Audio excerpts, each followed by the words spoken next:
Strength isn't built in a single race. It's earned, mile after mile, pedal after pedal, step after step. The same endurance that drives athletes to the finish line fuels the steady hands and sharp focus required in surgery. It's about resilience, precision, and commitment in competition and in the operating room. Because true performance means showing up with excellence, no matter the arena. Looking for non-stop fun? Sky Zone Biloxi at the Edgewater Mall is the place to be. Jump off wall-to-wall trampolines, dunk on the basketball court, or conquer the warrior course. Sky Zone Biloxi truly has something for everyone. And now, you can celebrate big with our newly upgraded birthday party packages to make their special day unforgettable. Get ready to jump, play, and soar higher than ever at Sky Zone Biloxi.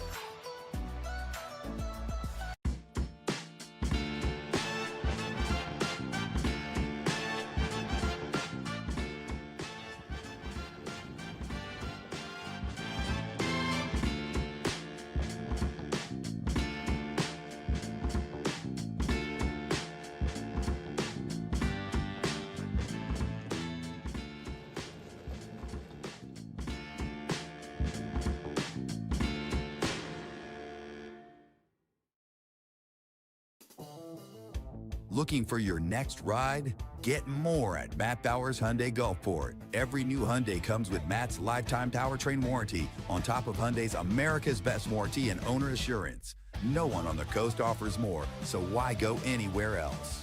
Visit us today during the Getaway Sales event happening now just off Lorraine Road north of I-10. Official sponsor of your Biloxi Breakers. Shop smart, buy local. Matt Bowers Hyundai Gulfport.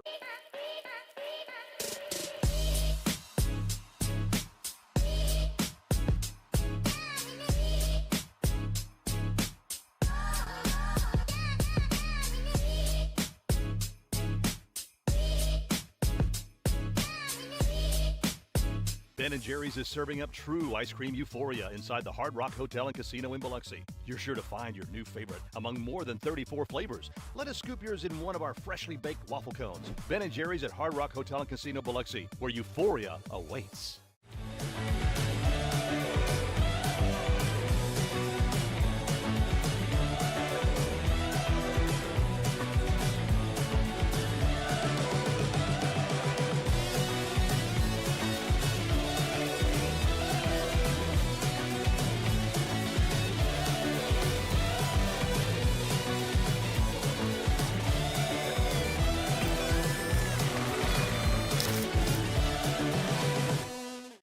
Fly in for a daiquiri that scores every time. Mile High Daiquiris is an aviation-themed daiquiri shop and the official daiquiri of the Biloxi Breakers. Open 7 days a week and offering 15 refreshing flavors, jello shots, beer, and even a non-alcoholic daiquiri. They supply mobile daiquiris for weddings, birthday parties, and events. Only 4.6 miles west of the Mississippi Coast Coliseum.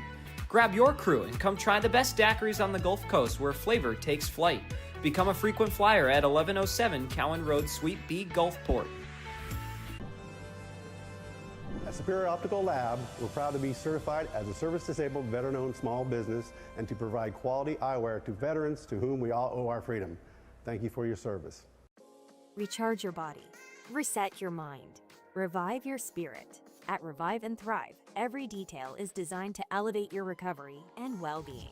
Unwind in our serene salt therapy room and float suite. Awaken your senses with the benefits of cold water immersion. Then, step into a custom-built sauna featuring soft Himalayan salt lighting for athletes, adventurers, and anyone ready to unlock the power of recovery. Discover the difference at reviveandthrivems.com. Coastal Prints is a brand new business on the coast specializing in screen printing, embroidery, and promotional items. Being local and with 30 plus years of experience, Coastal Prints carries all the hottest clothing brands and thousands of promotional items. Uniforms, workwear, hats, drinkware, coolers, tchotchkes, and much more. Coastal Prints will make your brand and logos stand out. Come see the new showroom on Seaway Road in Gulfport or visit coastalprints.com or call 228-COASTAL. The Mississippi Gulf Coast is where community and teamwork come together, on and off the ice. Foshee Residential is proud to support the Biloxi Breakers as they bring the heat to the rink this season. Foshee Residential manages 3 unique apartment communities along the coast, each offering modern finishes, resort-style amenities, and a location that puts coastal living right at your doorstep. Ready to find your community? Visit FosheeResidential.com/Biloxi Breakers for more information. Every new Hyundai from Matt Bowers comes with Matt's lifetime warranty included. That's in addition to Hyundai's America's Best Warranty, a 10-year, 100,000-mile powertrain warranty, and Hyundai Owner Assurance. You get both warranties, making a new Hyundai from Matt Bowers an excellent value. Come visit us today during the Getaway Sales event at our new showroom just off Lorraine Road north of I-10 in Gulfport. Shop smart, buy local. Matt Bowers Hyundai, Gulfport. When injury knocks you out, Bienville Orthopedic Specialists will be there for you every step of the way. We are here to get you back in the game, back in motion, back to your life. Our elite team of orthopedic specialists will work side by side with you, educating you about your treatment plan, utilizing advanced technology, and providing you with a successful path to recovery. Bienville Orthopedic Specialists. We will get you back. When things heat up, you don't just want a cold one. You want the coldest one. The cold lagered, cold filtered, cold packaged one. Mountain Cold Refreshment. Coors Light. Choose chill.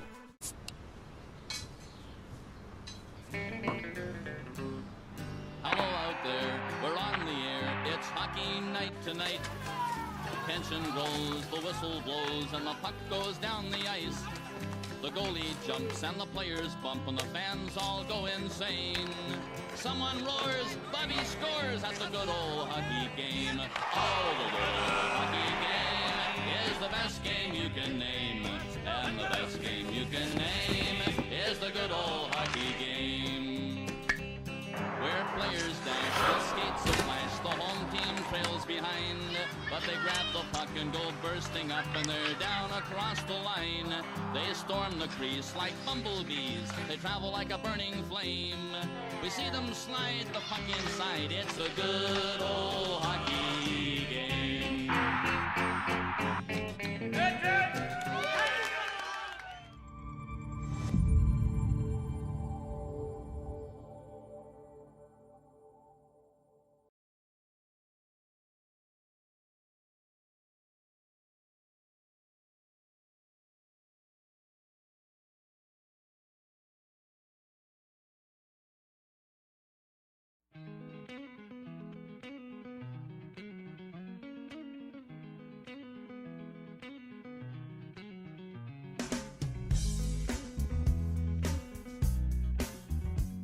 Hey y'all, my name is Laney Forehand. I am the office manager and game day coordinator for your Biloxi Breakers. Welcome to Breaker Bay at the Mississippi Coast Coliseum. Today, I'm here to introduce a segment we're calling Lessons with Laney, where I take the coldest sport on this side of the Mississippi and give it a little southern hospitality. Let's talk about icing. Icing is when a player on his team's side of the center red line shoots the puck and it crosses the opponent's goal line without being touched by another player. The face-off will then take place in the opposite defensive zone. The team who gets called for icing cannot change their personnel. You don't want that puck flying too far without being touched. This ain't a family dinner where you're trying to avoid the biscuits until grace is said. Touch that puck or else you're fixing to get icing called on you. A team is offside if an attacking player enters the offensive zone before the puck crosses the blue line. The catch here is that the position of a player's skate determines offside, not his stick. Translation, it's kind of like trying to skip ahead in line at the barbecue. Ain't nobody letting that slide. Let's chat about penalties. That's when players forget their manners. Some are minor, some are major, but all of them will earn you a seat in the timeout corner. Let's break it down. A minor penalty is just 2 minutes. Think of it like a quick timeout. The team must play shorthanded unless the opposing team scores on a power play. Here are some of the most common. Tripping is when a player uses their stick, body, or arm to make an opponent fall or lose balance, preventing them from making a play. Tripping's like when you play more footsie than hockey. If your skate or stick takes someone down, you're headed to the penalty box, sweetheart.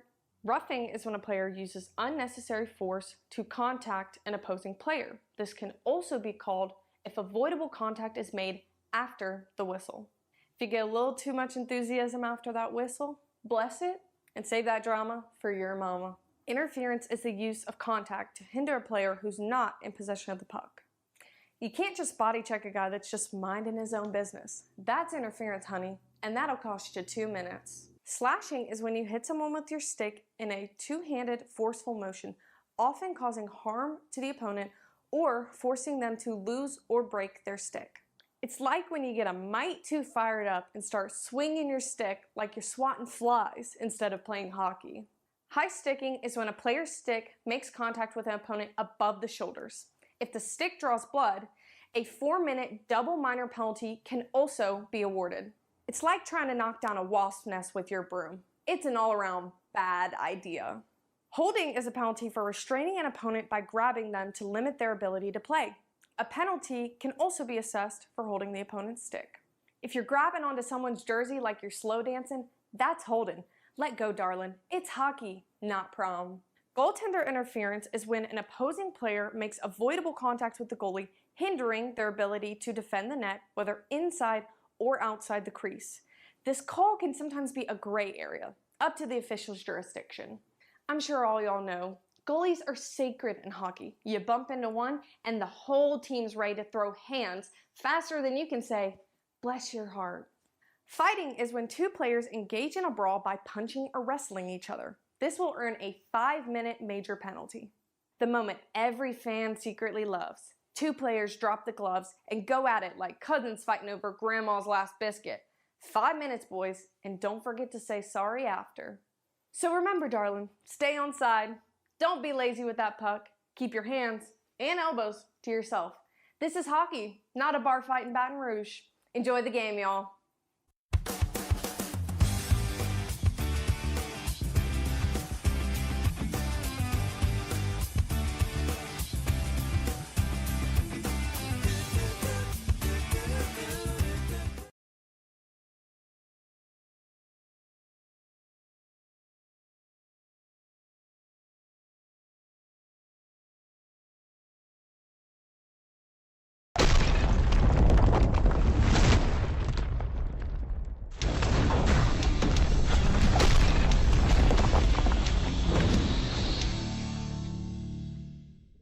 Brett Riley making the start out there, the assistant coach of the Breakers, now playing out on the wing. Celebrated his 40th birthday on Wednesday, New Year's Eve, and in the lineup making his FPHL debut here tonight. Another face-off win for the Scarecrows, turned over to Nerland. Nerland trying to coil one to Davidson on goal, he scores!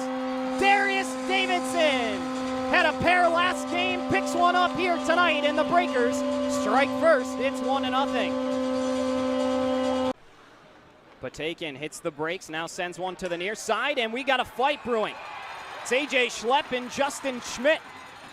They'll meander on over to the neutral zone. Schmidt asks for AJ Schlepp to remove his helmet, and Schlepp obliges. Here we go. Couple of heavyweights in the FPHL set to go, right on the logo at center in Breaker Bay. Schmidt moving in. Schlepp's got a handle on the collar. Schmidt trying to get free so he can unleash a right. Schlepp misses with one right of his own. Now Schlepp back with a left, a couple more. Schlepp now a left. He's got Schmidt in a headlock. Schmidt now tries to swing with his left, and he'll be thrown down to the ground. Back up to his feet. Justin Schmidt hanging in there, and finally he's wrestled down to the ice.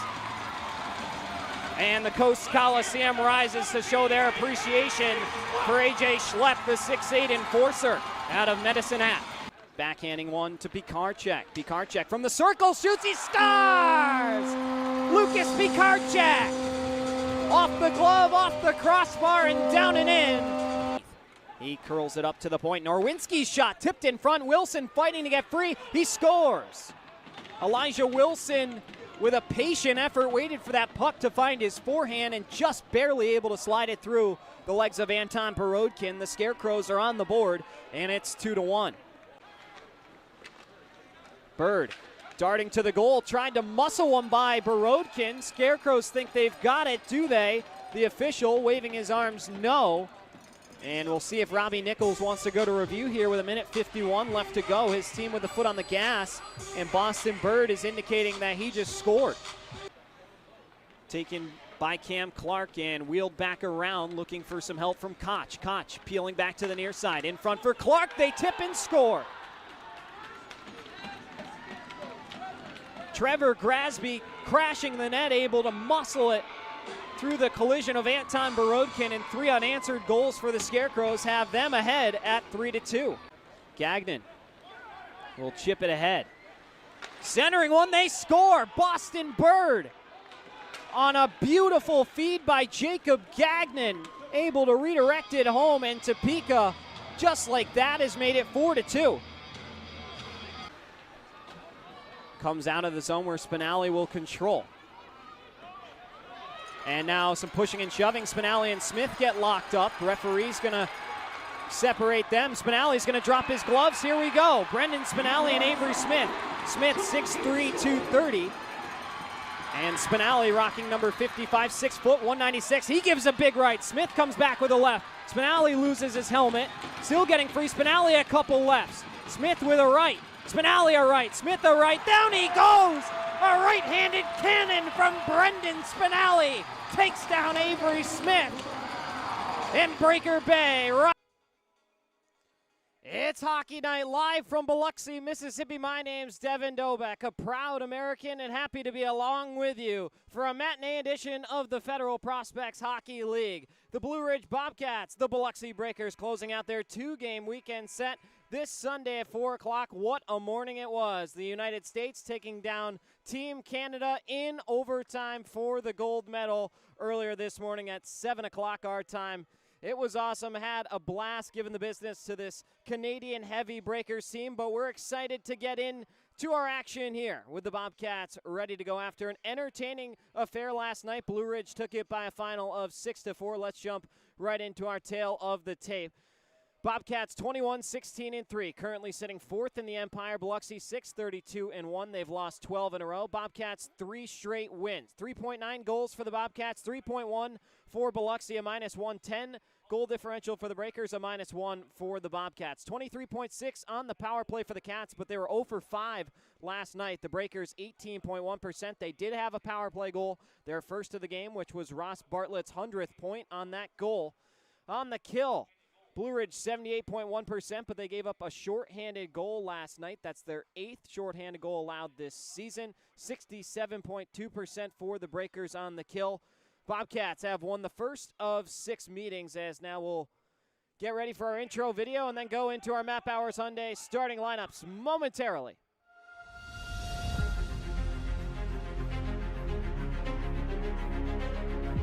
Johnson in front to Mack. Borodkin, are you kidding me? In front, Thornton. Scar! Carter Thornton! Veilleux closing and shoots and scars! Celebu Veilleux! Centering on Royer on goal. Star! A.B. Royer! Couple rights from Schlepp. Loses his helmet. Continues to connect with Bryce French. Couple more over the top. Spinelli gets a right off. Scaldi comes back with one. Spinelli another right. Scaldi misses. Oh, Spinelli tagged him in the face. Heitzner in all alone. Backhanding one. Scars! Kyle Heitzner off the bench. Stays onside. He scores! Brandon Lucchese! In all alone. He shoots the rebound. Big save, Rahul Sharma. Pikarczyk from the circle shoots. He scores! Lucas Pikarczyk. The hash in front. They score! It's Declan Flanagan.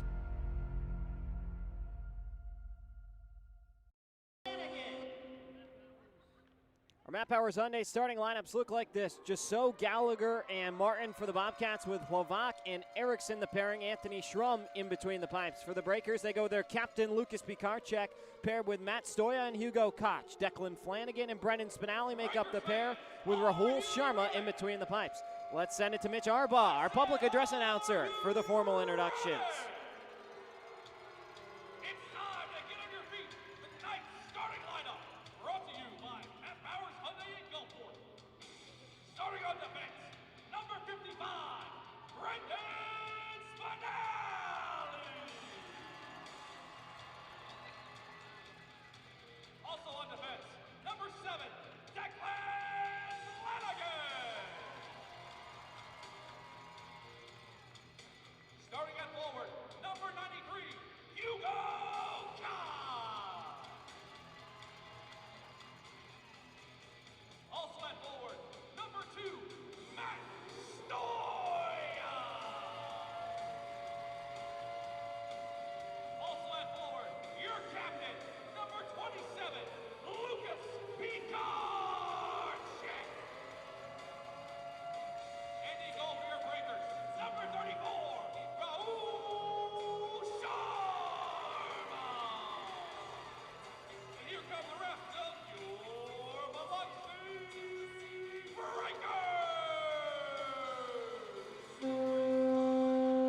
My fellow Americans, what a great rendition of our national anthem here before puck drop. Bobcats, Breakers coming up round 2 of 6.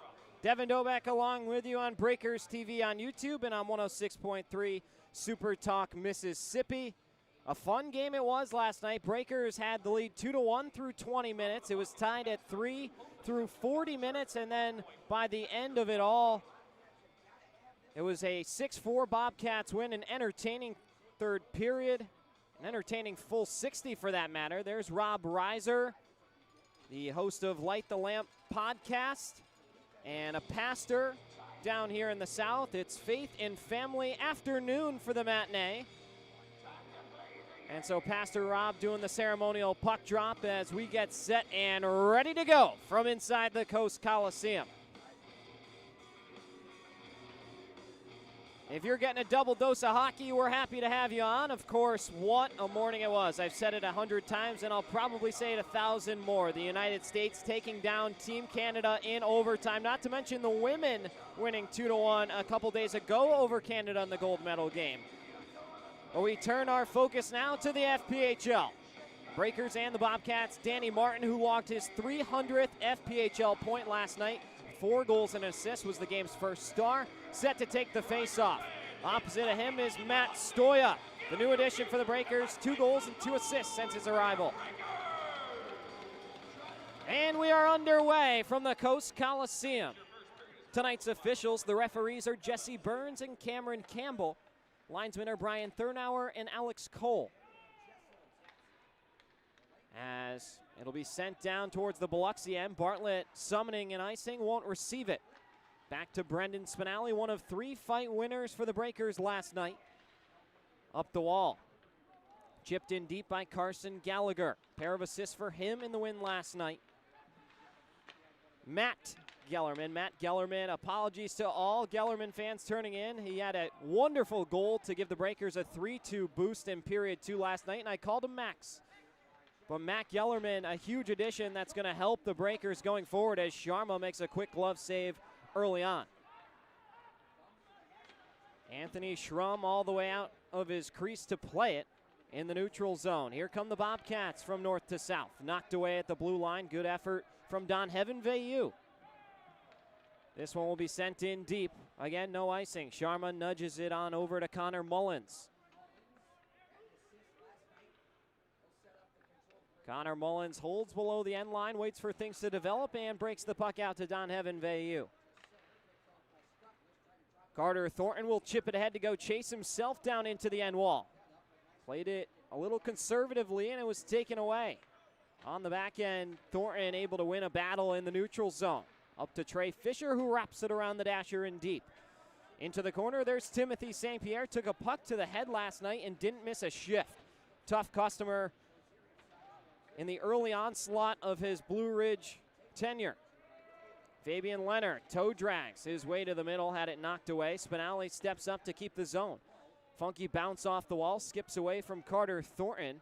As blowing an edge is Danny Martin, our camera, blinking on you, and it's back to work. Lerpa taking a nice hit on Carson Andrioli over on the half wall. Puck spits out to the point. Brandon Reller, who just returned from the SPHL, mixing in his first shift after being a scratch last night. He'll be dumped in by Carter Thornton as he goes off for a change. Nice hit down in the corner board by Lerpa taken. Pikarczyk, the captain, steps up, stapled by Justin Daly. Gets the puck on over to Hugo Koch. Now Pikarczyk to the middle for Stoya. Bleeds through. Patakin steps up, able to keep the zone. Corrals it. Steps by one Bobcat and then loses it to the next. Radchenko can't clear the zone. Kept in by Stoya. And finally it'll be sent out where Declan Flanagan will head back to retrieve it. Not a whole lot of whistles here early on in the first period as we're just about 3 minutes gone by. There's Nicholas McHugh sending it out to the point. 23 games with the Quad City Storm for him this season before returning to the Blue Ridge Bobcats for the start of his 3rd stint with them. Martin winds it back down low, held on to by McHugh, coils away from Christo, drops it off to Podresov, to the point. St. Pierre shot, pad save, Sharma. Martin from a low angle, misses the net on the stick side. Kitty cornered back down low. McHugh run into the wall by Christo. Flanagan steps up, took a jab at it. Martin gets to the goal, gets an opportunity. McHugh scores.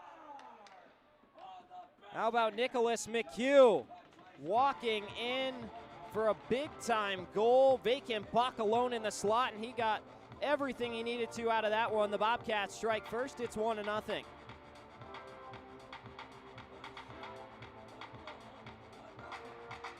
First shot of the hockey game belongs to Blue Ridge, and it goes on the scoreboard. Actually, that was their second shot. Sharma made a save on the initial one. The scoreboard reads 1 for the moment. So a hot start for the Bobcats in our Republic Finance first period. As the Breakers win the ensuing draw, Spinelli over to Mullins, up ahead looking for Gellerman into the neutral zone. Sent across by Kozirev and ripped over the glove of Rahul Sharma. Ross Bartlett angles it out to Gellerman. Gellerman 2-on-1 with Bartlett. Centers one, gets all the way through Bartlett and Connor Mullins to the far side. Mercurio digs it out of the skates of his teammate, heads through the logo at center and turns it over to Bartlett. Veilleux up ahead for Gellerman. Couldn't stop and start quick enough to try and get in all alone. With a good back check from the Blue Ridge Bobcats, who will now reset behind their own end line. 4.5 minutes gone by here, period one. Shimmy shake by the assistant captain, Andreoli, finds Michael Mercurio. Outside the circle, Mercurio winds it around the wall. Spinelli looking to chip it up the wall, gives it away. Carter Thornton takes it out and steers it to safety. Thornton, chip and chase for himself, took a big hit from Brandon Reller, the big power forward. 6'4", 225 out of Hanover, Minnesota. Justin Daly through the high slot, drops it off. Gallagher's shot, redirected off a defender, and then Rahul Sharma had to make a tough kick save. Thornton one-on-one the other way, looking to make a move. Taps it through the defense of Feruseth, on over Christo. One pass too many, clangs off the boot of a Bobcat, and they head the other way. Here's Reller, saucer pass to the middle. Feruseth couldn't corral it. And then it takes a funky bounce through the blue paint. Could have been trouble. Sharma able to recover, and he settles it down in the corner wall. Christo, quick pass to Lair Patakin. Next whistle will be our first media timeout. Here's Hugo Koch with speed down the middle. Koch back in to be Karchek on goal. Save made by Schrum. Hugo Koch again. Sends it in deep. Plavak knocks it down. In front, Fisher takes a few swings at it. Vacant puck, Koch on goal, save, they score! It's Hugo Koch. Welcome back to Biloxi.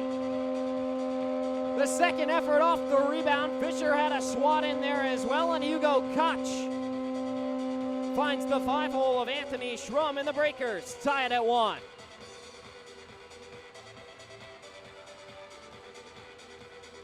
Just 4 goals as a Topeka Scarecrow for Hugo Koch before the trade over. We know what he can do as far as playmaking goes. 26 assists coming into the contest tonight. But a beautiful goal. You saw him split the defenders and able to finish. A big goal and a relentless pursuit by Biloxi here after surrendering the first one. As exactly at the 14-minute mark, we had our first media timeout. Hugo Koch knocks it up at 1.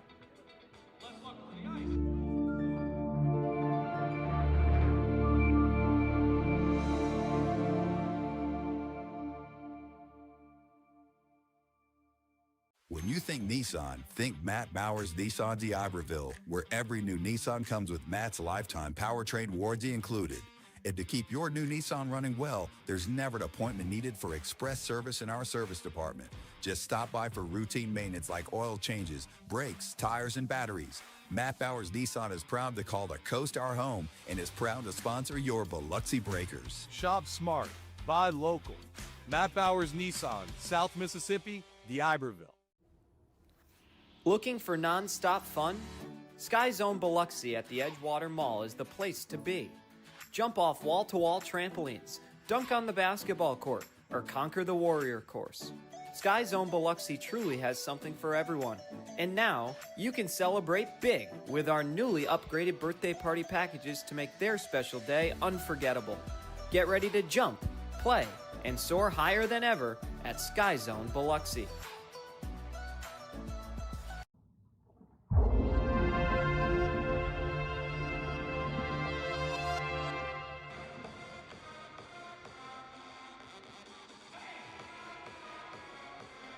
Exactly 6 minutes gone by as we drop the puck again here in our Republic Finance first period. It's dumped ahead where St. Pierre picks it off. Knocked back down low by Gellerman.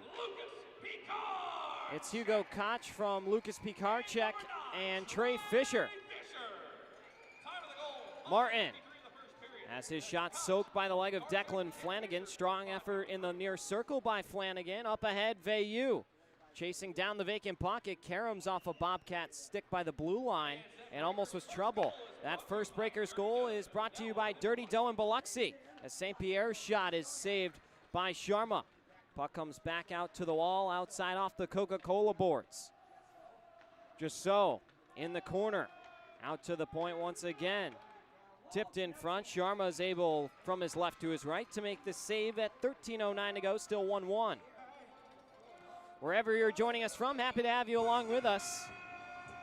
Breakers TV on YouTube and 106.3 FM. Bobcats and the Breakers certainly put on a show last night in front of 1,800. Tonight, a smaller crowd for the matinee. I'm sure a lot of people catching up on sleep from the Olympics this morning. Definitely needed a nap myself before getting ready to call this one, but excited. There's something about watching a great broadcast that makes you really want to put together a great broadcast, putting in to this afternoon. So excited to have a double dose of hockey here today. Patakin with a finesse move through Nick McHugh, drops it off to Hugo Koch, pulls it to his backhand near circle. Koch back down low, Pikarczyk goes to chase off the apron. Andrioli locked up by Koch, searching for some help, finds it in Mercurio, who sends it ahead. Podrasov at the blue line, finesses, that should have been offside.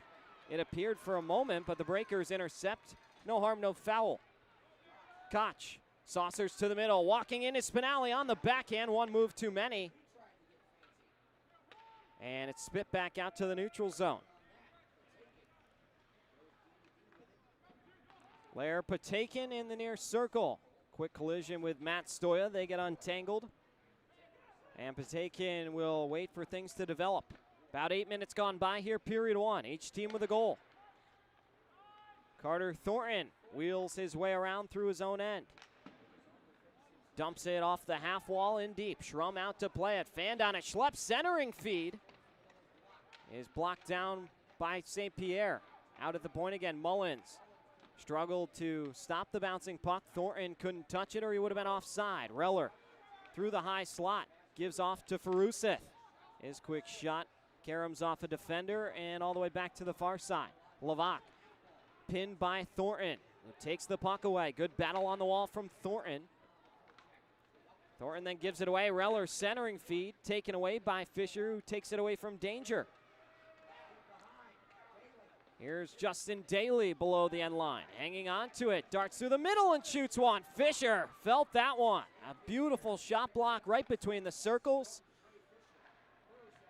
Shots are 4-3 Blue Ridge. 9 minutes gone by. Mullins gives it away to Daly. Daly to Faruseth, catch and release. Right into Fisher again. Great shift for Trey Fisher. Couple block shots. Veilleux caught way offside here at 10:54. This draw is going to come just outside the blue line. Well, earlier this week, Matt Gellerman, excuse me, I'll get it nailed down soon. Matt Gellerman and Hugo Koch being added to this Breakers roster to try and fill the scoring voids. Hugo Koch has been productive, already 3 points through 3+ periods. Matt Gellerman with a big goal last night that gave the Breakers a lead in the second. They'll look to continue improving on that success here tonight. Martin run into the wall by Flanagan. Bartlett in the corner. Chips it ahead. Spinelli gets it back to Bartlett, who has the puck escaped the zone. Inside 10.5 minutes to go, period one. Dustin Gisso, 2 points away from 300 in his FPHL career. How about those fancy moves? Drops it off. Gallagher's rip over the crossbar. Spinelli couldn't catch up to the puck on the wall. Gisso reversed the check well to create some space from Spinelli, who then won it back, gets it to Bartlett, and out to Veilleux. Bartlett recollects. On over to Flanagan. Bartlett, bad touch. Martin down low. Pass instead of a shot, and the rebound is blocked by Spinelli. Loose puck, glove down by Flanagan, and finally escaped out of the zone. Hugo Koch in pursuit. That guy can fly. Back check coming the other way. Radchenko will dump it ahead. Hugo Koch. Backhand feed for Ross Bartlett. Up to the blue line. Koch coils away from the pressure. Through the legs. Mullins lets it go. In and out of the glove of Schrum. Ross Bartlett down into the corner. Chases Radchenko. Puck all the way around the wall. Not a lot of whistles in this game. And then on cue, there's the icing call. Classic announcers jinx at 9:16. Brings us to our second media timeout. We'll take it. Still 1-1. McHugh for Blue Ridge. Koch for Biloxi.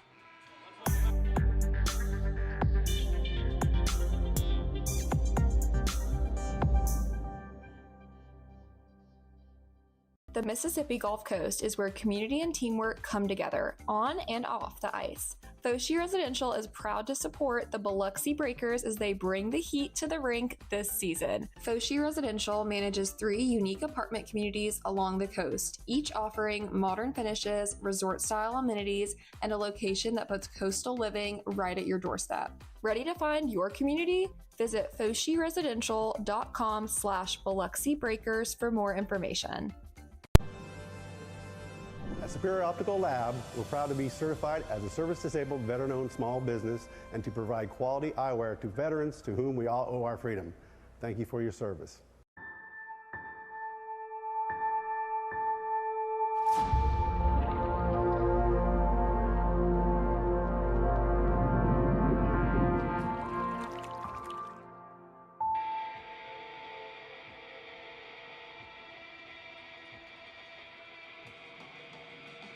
.9:16 to go, period number one. Each team with a goal.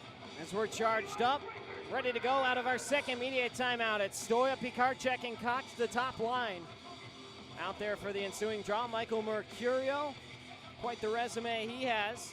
5'9", 180 out of New Hartfield, New York. He's played in so many different leagues, including the USPHL, 18U, EHL, EHLP, the USPHL Prem, Elite, the Null, the CCHL, and the NCDC, and the list doesn't stop there. Mercurio was a huge leader under the Charlie Penn's reign in Watertown last season, and now has found quite the home in Blue Ridge, where he's fit in well under head coach Wojtek Zemlicka. And the Bobcats are starting to get hot at the right time. Breakers have played them competitively. Here comes Lair Patakian out to Pikarczyk. Toe drag from Pikarczyk. Couldn't tug it along with him. Mercurio back the other way. Dumps it off. Stuckless on over to Kozyrev. Mercurio down low. Stuckless jamming on it on the doorstep. And Rahul Sharma is able to swallow that one up at 8:27 for a faceoff. Only one other game going on in the FPHL here this afternoon. That's the Baton Rouge Zydeco and the Monroe Moccasins. Zydeco with a huge 6-3 upset victory over the Athens Rock Lobsters just a night ago. Monroe lost 4-3 against the Twin City Thunderbirds, so both number 1 and number 2 go down. A chance for Monroe to leapfrog back into first, but they couldn't get it done. Couple big upsets last night, and now Monroe with a 5-2 lead in the second period on the road here tonight after the Zydeco struck first. As Rahul Sharma will gather that one with 8:12 to go. We get ready for another face-off.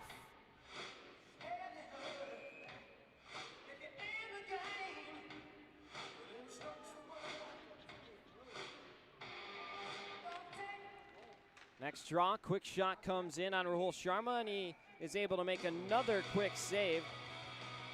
And a quick scuffle after the whistle will be quickly diffused. The waters ahead for the Breakers look like this. Right now, closing out their 2-game set with the Bobcats before kicking off a home-and-home series with the Columbus River Dragons. And then a pair at home against the Scarecrows before the Bobcats in Wytheville will host a 2-game set with the Breakers. Back underway here. Let's look at the next 6 for the Breakers. 2 more coming up with the Bobcats. Back across, Leonard was looking for Fisher. Justin Daly back across the blue line. Holds, moves to his backhand, tipped over by Christo. Winded back down into the corner. Fisher takes it away. Delayed call coming against Biloxi, and we're going to see our first special teams action of the game. And the guilty party is Demetris Christo.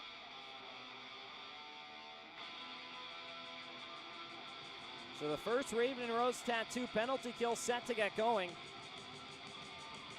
And I can't stop talking about the Olympics, but how about a couple great kills in that game? Breakers were 5 for 5 on the kill last night, but the United States killing off a lengthy 5-on-3 against Canada earlier this morning, and then the Canadians taking a double minor penalty late in the 3rd period, able to kill it and draw a power play of their own.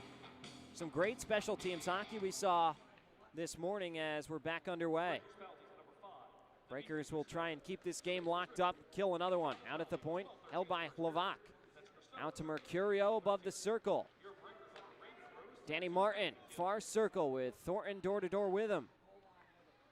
Spinelli flanks Martin, who gives it away to Mercurio. Through the circle, Mercurio holds. Pass to the far side for Mercurio, Shot from the point goes well wide off the redirection. Hlavak. Quick touch pass for Martin. Snap to the near side. Mercurio down low. Stuckless back to Mercurio. Mercurio guides it back for Stuckless. Bad touch. Fisher high off the glass. Can't quite get it out. Hlavak for Kozirev. Kozirev in the corner to the near side. Stuckless. Circle shot from Mercurio. Blocked down by Fisher. He soaked 3 or 4 shots in this first period. Talk about helping out your goaltender. Number 9's doing just that here tonight. Shots are 8-5 in favor of the Blue Ridge Bobcats. Another 40 seconds to go on Christo's minor. Justin Daly back for Jussot into the skates of St. Pierre. Sauce back to Jussot, who gloves it down. Jussot looking for Reller. Reller for St. Pierre. Brandon Reller outside the circle, holds. Saucer pass near side. Jussot shoots into the glove of Rahul Sharma. He flashed the leather that time. With 6:04 to go, comes up with a big save. And we'll get ready for another face-off. One more clear could do it for the Breakers. Lucas Pikarczyk out there. He's such a complete 200-foot player. A great two-way game. Strong defensively. Uses his speed and skill to win battles, create opportunities. The team points leader right now with 32. With an assist last night and tonight, up to 32 points now. 10 goals, 22 assists for number 27. Career highs in both categories for the 22-year-old. Breakers are able to kill off the first penalty of the hockey game. We stay tied at 1. Jussot harassed by Stoya, who gives him a slash in the butt. Jussot walks by the defender at the blue line, and Patekin takes down Jussot. Delayed call coming against Blue Ridge. Justin Daly will take it all the way back to his own end to try and maximize this 6-on-5 time. It's a delayed penalty coming against the Breakers. 5:15 to go. Jussot. I believe I just overheard Brett Wiseman to my left. I think the intention was that Blue Ridge was trying to take it down to the media timeout so they could maximize their time to talk over their power play scheme coming up, but they were unable to on that errant saucer pass. So with 5:07 to go, they'll have to begin the power play before the media timeout. But a little gamesmanship the Bobcats were looking to do there. It's 2 minutes against Lair Patekin. That puts the Breakers shorthanded once again.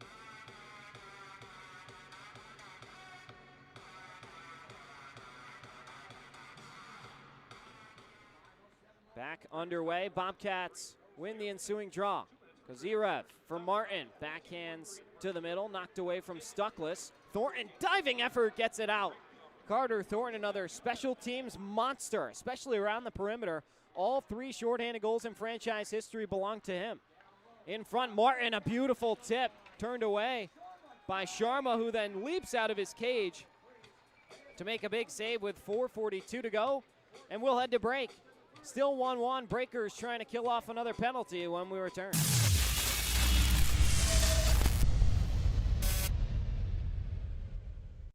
Recharge your body. Reset your mind.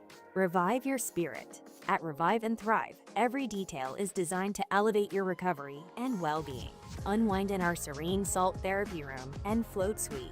Awaken your senses with the benefits of cold water immersion. Then, step into a custom-built sauna featuring soft Himalayan salt lighting for athletes, adventurers, and anyone ready to unlock the power of recovery. Discover the difference at reviveandthrivems.com. Coastal Prints is a brand new business on the coast specializing in screen printing, embroidery, and promotional items. Being local and with 30 plus years of experience, Coastal Prints carries all the hottest clothing brands and thousands of promotional items. Uniforms, workwear, hats, drinkware, coolers, tchotchkes, and much more. Coastal Prints will make your brand and logo stand out. Come see the new showroom on Seaway Road in Gulfport or visit coastalprints.com or call 228-COASTAL. When things heat up, you don't just want a cold one. You want the coldest one. The cold lagered, cold filtered, cold packaged one. Mountain Cold Refreshment. Coors Light. Choose chill.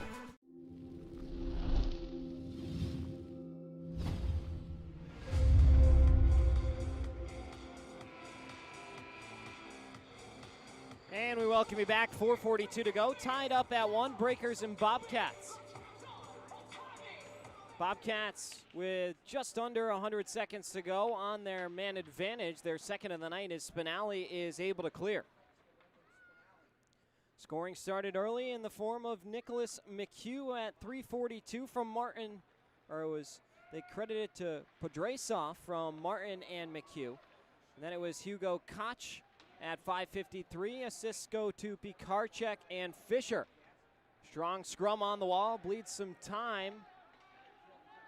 And Connor Mullins able to re-corral it in his own end halfway through this man advantage for the Cats. Mullins locked up by Stuckless. Martin gives it away off the cage. And Mercurio, nice glove at the blue line to keep it held in.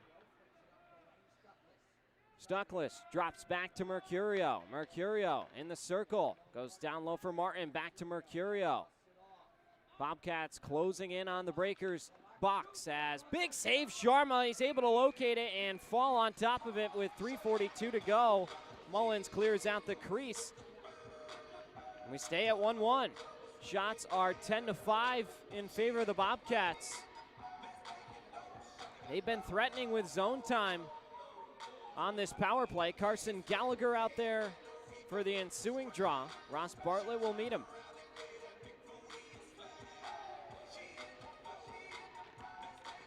Face-off is won by the Bobcats, but it wins back to center, and St. Pierre will give it off to Reller. Here's Reller, the big rig. On off to Justin Daly, run into by Christo. Back to Reller, short side, tried to go high and tight. Sharma holds the post well. Big save from Rahul Sharma. He's had a couple of those in the back half of this period. Here's Dustin Jasso. Back to the near side. Reller's shot blocked by Christo. Sticking with Reller is Christo, locking him up on the hands. Reller's backhand opportunity, then sends it back to the middle. Christo continues to battle. Jasso now missed the net. Nice spin move by Justin Daly away from the pressure. As now we're going to get a whistle, and Declan Flanagan, I believe, is potentially leaking by his indication. Dropped his stick and glove and now hunched over the bench.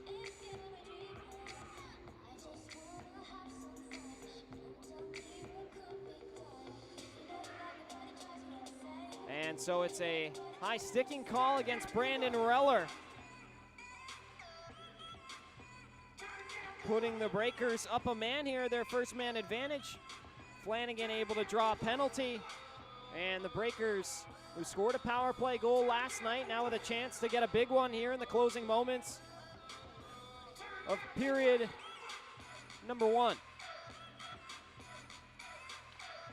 Bartlett wins it. Back to Gellerman. Up to Pikarczyk for Gellerman in the circle. To the point for Stoya. Stoya back to Hugo Koch at the circle. Back to Stoya, who's drive. Glove save made by Schrum.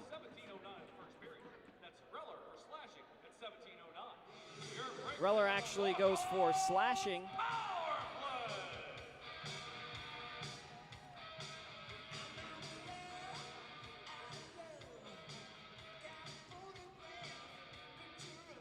Bartlett will do it again. It's one out to the point. Hugo Koch gives over to Bartlett. Back to Stoya. Stoya and Bartlett continuing to play a little pass, and now Koch again. Down low for Pikarczyk. He bumps out to the far circle. Gellerman for Koch. Koch holds to the middle. Stoya back to Koch. He's got time and space. Walks in, shoots, looking to go 5-hole. Big, juicy rebound. Gellerman couldn't reel it in. Stoya helps him out. Gellerman, saucer, back over to Koch. Down low looking for Pikarczyk. Went through his boots, and he dumps it back off to Gellerman. Drop pass for Pikarczyk. Has Stoya winding up over on the far side. Inside 2 minutes to go. Koch down low. Here's Bartlett looking to stuff it on the far side, and Schrum comes up big again. Stoya through traffic, shoots, deflection, Ross Bartlett scores! Stoya to Bartlett once again, a redirection goal, the Breakers on the power play. Deja vu. A power play goal, Stoya to Bartlett last night, and the same proves to be true in period 1 here tonight. Breakers make it 2-1.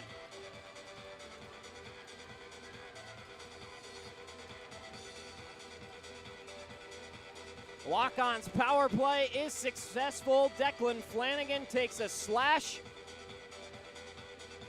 and the Breakers are able to climb back in front. It's 2-1, their first lead of the hockey game.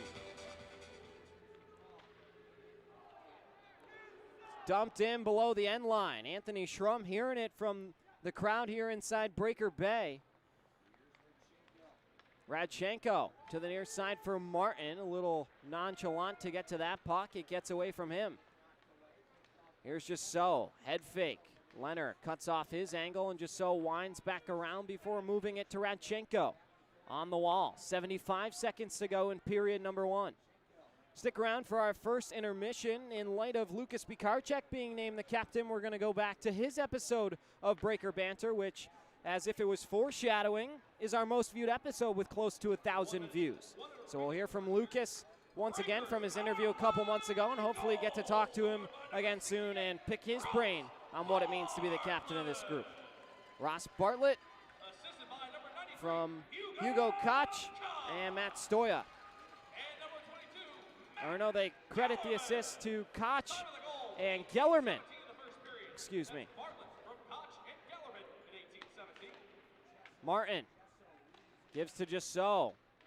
Jussot has it taken away. Stoya working on Jussot. Those two battle in the corner. Koch can't get it out of the zone. 20 seconds to go. Stoya pops it off the window. Pikarczyk steps up. Here's Gallagher. Over to Martin. Martin floats it through the middle. 10 seconds to go. Koch, one last pursuit for Biloxi the other way. Lavak run into the wall hard by Hugo Koch. And that will do it for period number 1. The Bobcats, the Breakers, same way we were yesterday. 2-1, Biloxi leads. We're going to take a quick break and go to that episode of Breaker Banner to hear from the second captain in franchise history, Lucas Pikarczyk. Don't go anywhere. Breakers 2, Bobcats 1. Back in 18 minutes. Devin Dobek joined by Lucas Pikarczyk on the panel here. Lucas, first and foremost, welcome to the show. Yeah, thank you for having me. So, Lucas, it's been a fun start to the season for you. Let's take a look at last year, your first season with the Seawolves. You had just 5 goals, 19 assists. You've already hit your goal total with 5 through just 7 games this season, 8 assists to add to it. Top of the team in points, behind, of course, Cade and tied with Yarrow. But what's been working so well for you this season as you take a look at last year rolling into this year?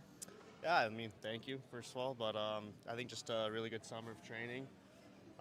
But credit to my 2 line mates, Yarrow and Henry. They've been really good to me, supportive, playing good together. So hopefully we can keep that going. So, as I like to do with every guy, we like to kind of dive back, go through the layers, and see just exactly what brought you here today. So taking a look back, growing up in Canada, at your early hockey journey, who did you look up to, and were there any good mentors that you had along the way growing up? For sure, a lot of good mentors. I grew up in a little small town called Sicamous, British Columbia. It's the home of 2 pretty well-known hockey players like Shea Weber, Cody Franson. So those 2 were instrumental for me looking up to them. But as coaches, I think my spring hockey coach, Sandy Moger, was pretty instrumental on like doing some skills, some skating. Another coach, Derek Strukoff, was my private skating coach. So did a lot of skating with him. Wasn't easy, but I'm glad I did it, and hopefully it's translated to my game today. So a lot of hockey year-round, it sounds like. But hockey, when you weren't playing hockey, what were you doing growing up? Any hobbies or other sports that you were interested in? Probably hanging with buddies, hanging with friends. Again, small town, so you're always hanging out. I like to be active, whether it's playing street hockey, mini sticks, riding your bike, taking hikes, all those kind of outdoor stuff. Yeah, growing up, you just have so many opportunities to get into so many things, but you were always drawn to hockey. And so now we flash forward to 21-22. You played for the Red Lake Miners of the SIJHL, 30 games played there, 26 points. Mm-hmm. What was it like having your development at that level of hockey? It was fun. It was my first time being pretty far away from home, almost halfway across Canada to the east side. So I think it was just growing up, trying to become a nice young man, experiencing being away from home, like the ups and downs you get during that. So, but Red Lake was really good. Again, really small town, 3,000 people, but it was only like the boys, hockey, the gym, and like movie nights with the fellas. So we were a very tight knit group and had a very good year. And yeah, memories for life. Sounds a little similar to what goes on around here in Biloxi, pretty much. You got your practice, then you got your workout with Brett, and then everybody comes home and there's movies, there's cards, there's whatever you can get into. Pickleball. Exactly, yeah. Have you been on the pickleball courts? I have. How's it been going? Me and Xavier and Kels have been teammates for pickleball, my roommates, but we've had our ups and downs, but it's fun. It's nice to get outside during the hot weather. Probably not now with the weather now, but it's a good spot to play some pickleball. Back to your career, though. The next season, you're with Timmins Rock of the NOJHL. 49 games played there. You had 47 points, 21 goals as well in that season. Did you feel that playing a lengthier season, I mentioned the 49 games, and being successful gave you the confidence to want to go pro? For sure, yeah. Timmins was, again, I could speak a long time about Timmins. It was probably my favorite year of hockey. Great group of guys. We gelled really good. Great coach. Those various systems in Brandon Perry. But yeah, as far as that, we had a very good program. As 6 o'clock spin classes twice a week, some workouts, practice every day, and yeah, I could talk about it for a lot, but it was surreal to be a part of the Timmins Rock organization, and I miss every guy there, and I think we're getting brothers for life. So you have those 2 seasons where you're playing juniors, 2 different experiences, and then after that, in 23-24, you decide to go to Sweden and play Division III there. What was your experience like going overseas? We talked about how you didn't want to be too far away from home at first, and then all of a sudden you're headed to Sweden, so something must have clicked. Yeah, I had some options to go to school in the States, but there was also an opportunity to go to Sweden, and when I first started playing hockey, I really wanted to play in Europe, so I just pulled the plug and said, I'm just gonna go overseas, see what it's like, and I loved it. I loved the culture over there. the people. I got to experience Christmas over there with a family, a Swedish family. But hockey-wise, it was really fun. The team I was on, organization, was really good to me. And again, everything's in hockey. It's memories for life. And I was actually watching the Hockey Hall of Fame speeches last night. So I think Duncan Keys said it's not like the winning and the games are all one thing, but it's the people that you remember the most. So that's one thing I kind of took away from Sweden. Yeah, you've mentioned that at every level that you've played, that the team has really been the rock for you, and another good group here. But sticking with Sweden for a moment, what was the biggest difference playing out in Sweden versus your junior career in Canada? Well, the guys were a lot older, not from 16 to 20-year-old anymore, so you're playing against 30-year-olds. The bigger ice is obviously a big factor. But yeah, maybe different language, low language barrier didn't help me that well, but had to get used to that. But yeah, I think just how big and strong the guys are, just like in this league, it's a pretty big step from junior to pro, but you just got to learn and play to your strengths. So you play a full season in Sweden, and then your next season, it looks like you played a handful of games and then decided that you wanted to come join the FPHL and be a part of the Mississippi Seawolves. What led into that decision to now come to the States and leave Sweden? Yeah, for sure. Had some visa issues last year in Sweden, so I only played 3 games. It was difficult, but I mean, that's the way, I guess. It happens, so you got to battle through it. And then on New Year's, I got the call that Mississippi wanted to give me a PTO tryout, so flew out literally on New Year's. I had New Year's on the plane. It was pretty funny, but yeah, I just came here trying to make a team. Rich Pront, the coach last year, he gave me a fair chance, and I think I did all right, and yeah, it was good. And it's rolled right into this year. One of 4 guys who made the transition from Mississippi to now Biloxi. Of course, Blake Keller, who you mentioned earlier, Curtis Hansen, and Dalton Anderson. But what was enticing about the opportunity to come to the FPHL? Obviously, your hand was forced. You had to leave Sweden. Yeah. But what made you decide, okay, I want to go play in the FPHL now in the States? I think it was just getting back to the North America style hockey. In Sweden, it's a different style. It's not as run and gun. But in North America, it's smaller ice, what I'm used to. But for me, I think just come back to North America, see if I can work my way up through the leagues, and then I'd like to get back to Europe at some point, wherever it is, but don't look that far ahead. So one step at a time, and just focus on where I'm at right now, and yeah, very excited.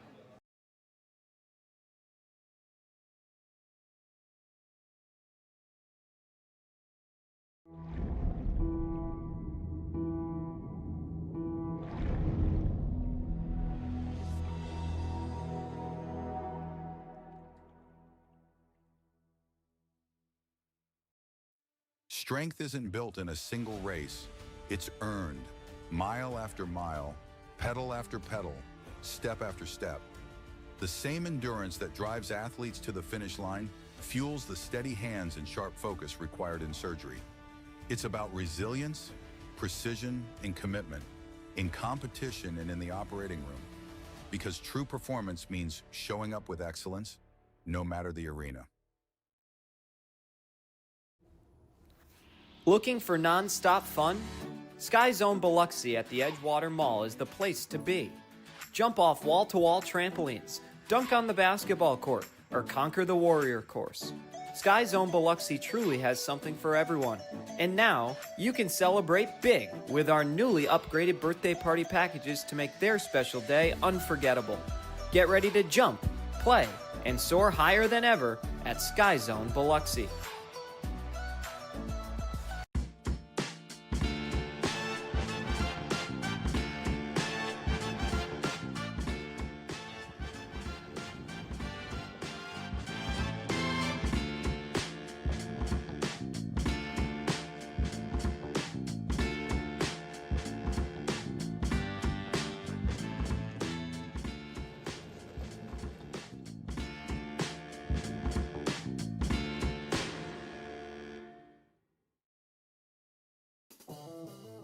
Looking for your next ride? Get more at Matt Bowers Hyundai Gulfport. Every new Hyundai comes with Matt's lifetime powertrain warranty on top of Hyundai's America's Best warranty and owner assurance. No one on the coast offers more, so why go anywhere else? Visit us today during the Getaway Sales event happening now just off Lorraine Road north of I-10. Official sponsor of your Biloxi Breakers. Shop smart, buy local. Matt Bowers Hyundai, Gulfport.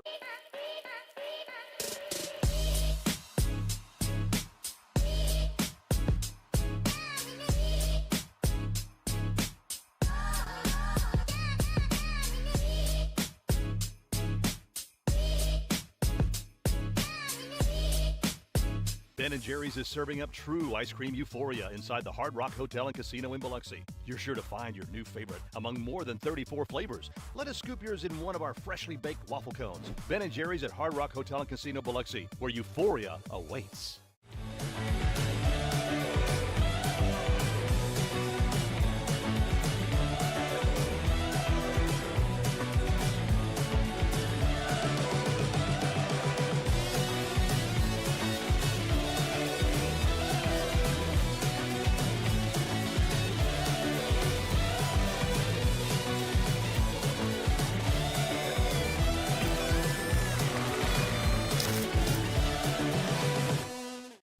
Fly in for a daiquiri that scores every time.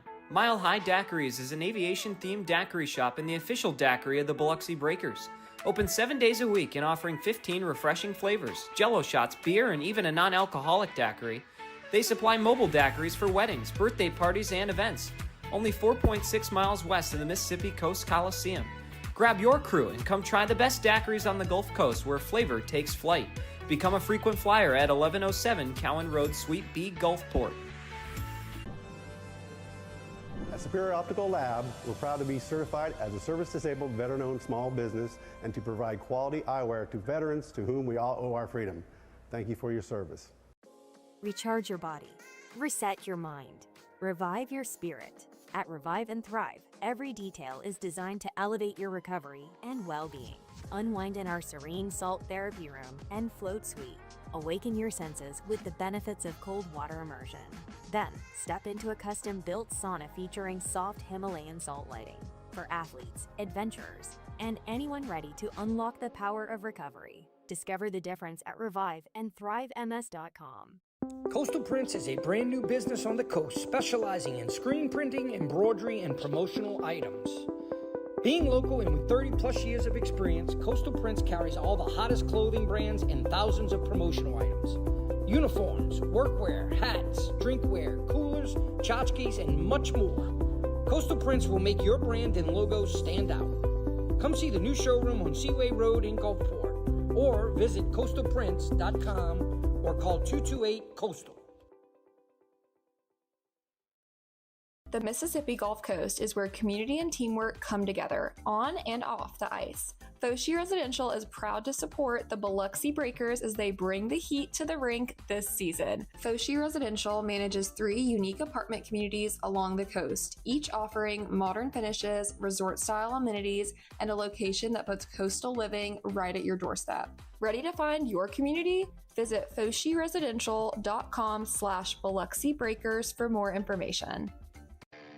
Every new Hyundai from Matt Bowers comes with Matt's lifetime warranty included. That's in addition to Hyundai's America's Best warranty, a 10-year, 100,000-mile powertrain warranty, and Hyundai Owner Assurance. You get both warranties, making a new Hyundai from Matt Bowers an excellent value. Come visit us today during the Getaway Sales event at our new showroom just off Lorraine Road north of I-10 in Gulfport. Shop smart, buy local. Matt Bowers Hyundai, Gulfport. When injury knocks you out, Bienville Orthopedic Specialists will be there for you every step of the way. We are here to get you back in the game, back in motion, back to your life. Our elite team of orthopedic specialists will work side by side with you, educating you about your treatment plan, utilizing advanced technology, and providing you with a successful path to recovery. Bienville Orthopedic Specialists. We will get you back. When things heat up, you don't just want a cold one. You want the coldest one. The cold lagered, cold filtered, cold packaged one. Mountain Cold Refreshment. Coors Light. Choose chill.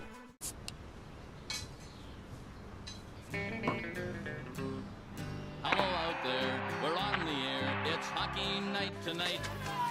Tension grows, the whistle blows, and the puck goes down the ice.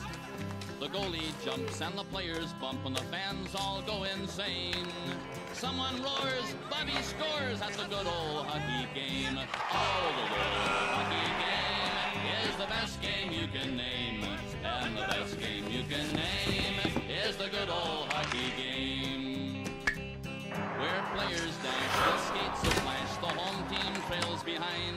But they grab the puck and go bursting up and they're down across the line.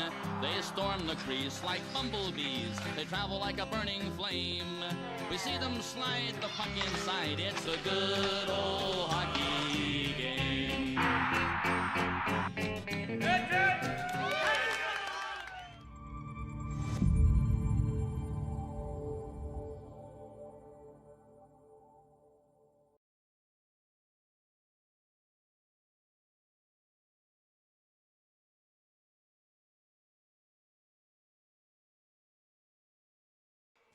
And we wrap up our Chick-fil-A at the Edgewater Mall first intermission report right now with our Aaron's second period set to kick off. Here's our game summary. The Breakers lead it 2-1. The scoring opened quickly at 3:42 with Demid Podrasov scoring his second of the season, backhanding home a vacant puck in the slot past Rahul Sharma. Just over 2 minutes later, Hugo Koch with his first as a Breaker at 5:53. A good effort, tenacious effort, off a rebound, able to shovel it home, tie the game at 1. Then at 18:17 on the power play, Ross Bartlett redirects home a Hugo Koch shot. The secondary assist to Matt Gellerman, and the Breakers lead it 2-1. Let's take you through our game stats. 2-1, Biloxi in front. The shot's 11-8 in favor of the Bobcats on the power play. Bobcats 0 for 7 on the weekend, 0 for 2 on the evening. Breakers are 1 for 1. 4 penalty minutes versus 2. We didn't have 2 first period fights like we did last night, but still 40 more minutes to go, and with the teams seemingly separated by a goal for the by and large majority of the 4 periods, it has been an entertaining game, and physicality is only natural to come out of all of that. Teams have returned to the ice here on Faith and Family Afternoon from inside the Coast Coliseum. Same score it was when we kicked off period 2 yesterday. 2-1 Breakers. Looking to play a full 60 minutes, try and close out the Bobcats at home. As we mentioned, 4 more meetings between these two teams, March 13th and 14th up in Wytheville, Virginia, before April 3rd and 4th, the final 2 home games for the Breakers of the 2026 season. Only other game, as you saw in our intermission, is Monroe and Baton Rouge. 5-2, the Moccasins lead the Zydeco in the middle frame. Out in the bayou of Baton Rouge, Louisiana. Breakers will now head from right to left. Bobcats from left to right. Ross Bartlett and Danny Martin will get ready to kick off our second period, our Aaron's second period. Breakers have not won since January 9th. 12-game losing streak since then. Another chance to upset one of the hottest teams in the FPHL here tonight. It's been a weekend of upsets. Athens going down yesterday, Monroe going down yesterday. Could it be the Blue Ridge Bobcats tonight?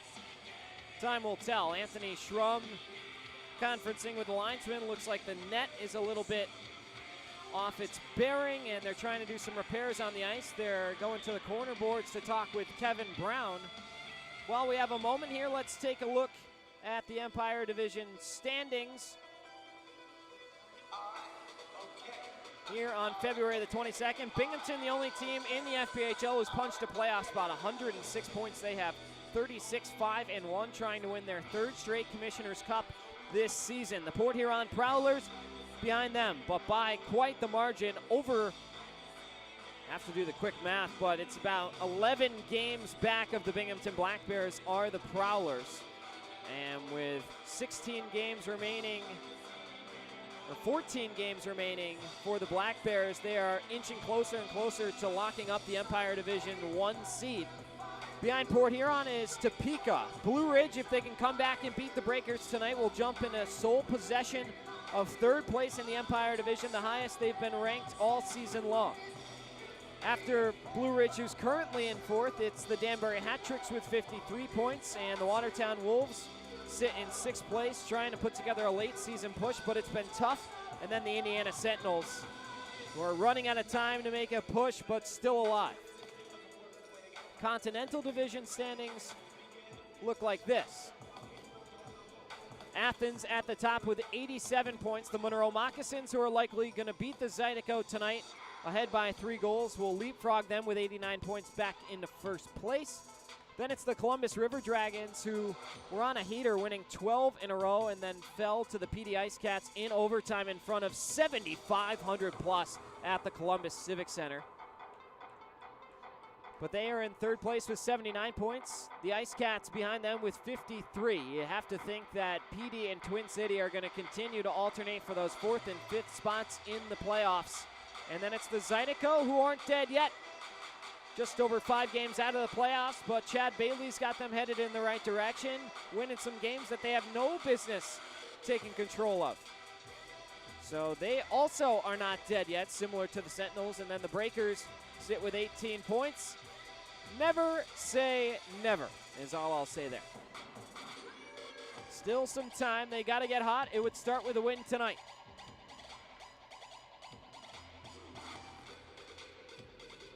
They're working on the ice over in the corner. It looks to be a little bit dirty, and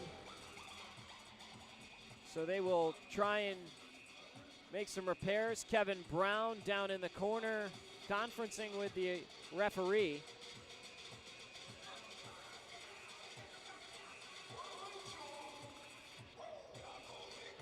"20 more minutes on the clock as the teams continue to shoot the breeze out on the ice, waiting for the puck to drop.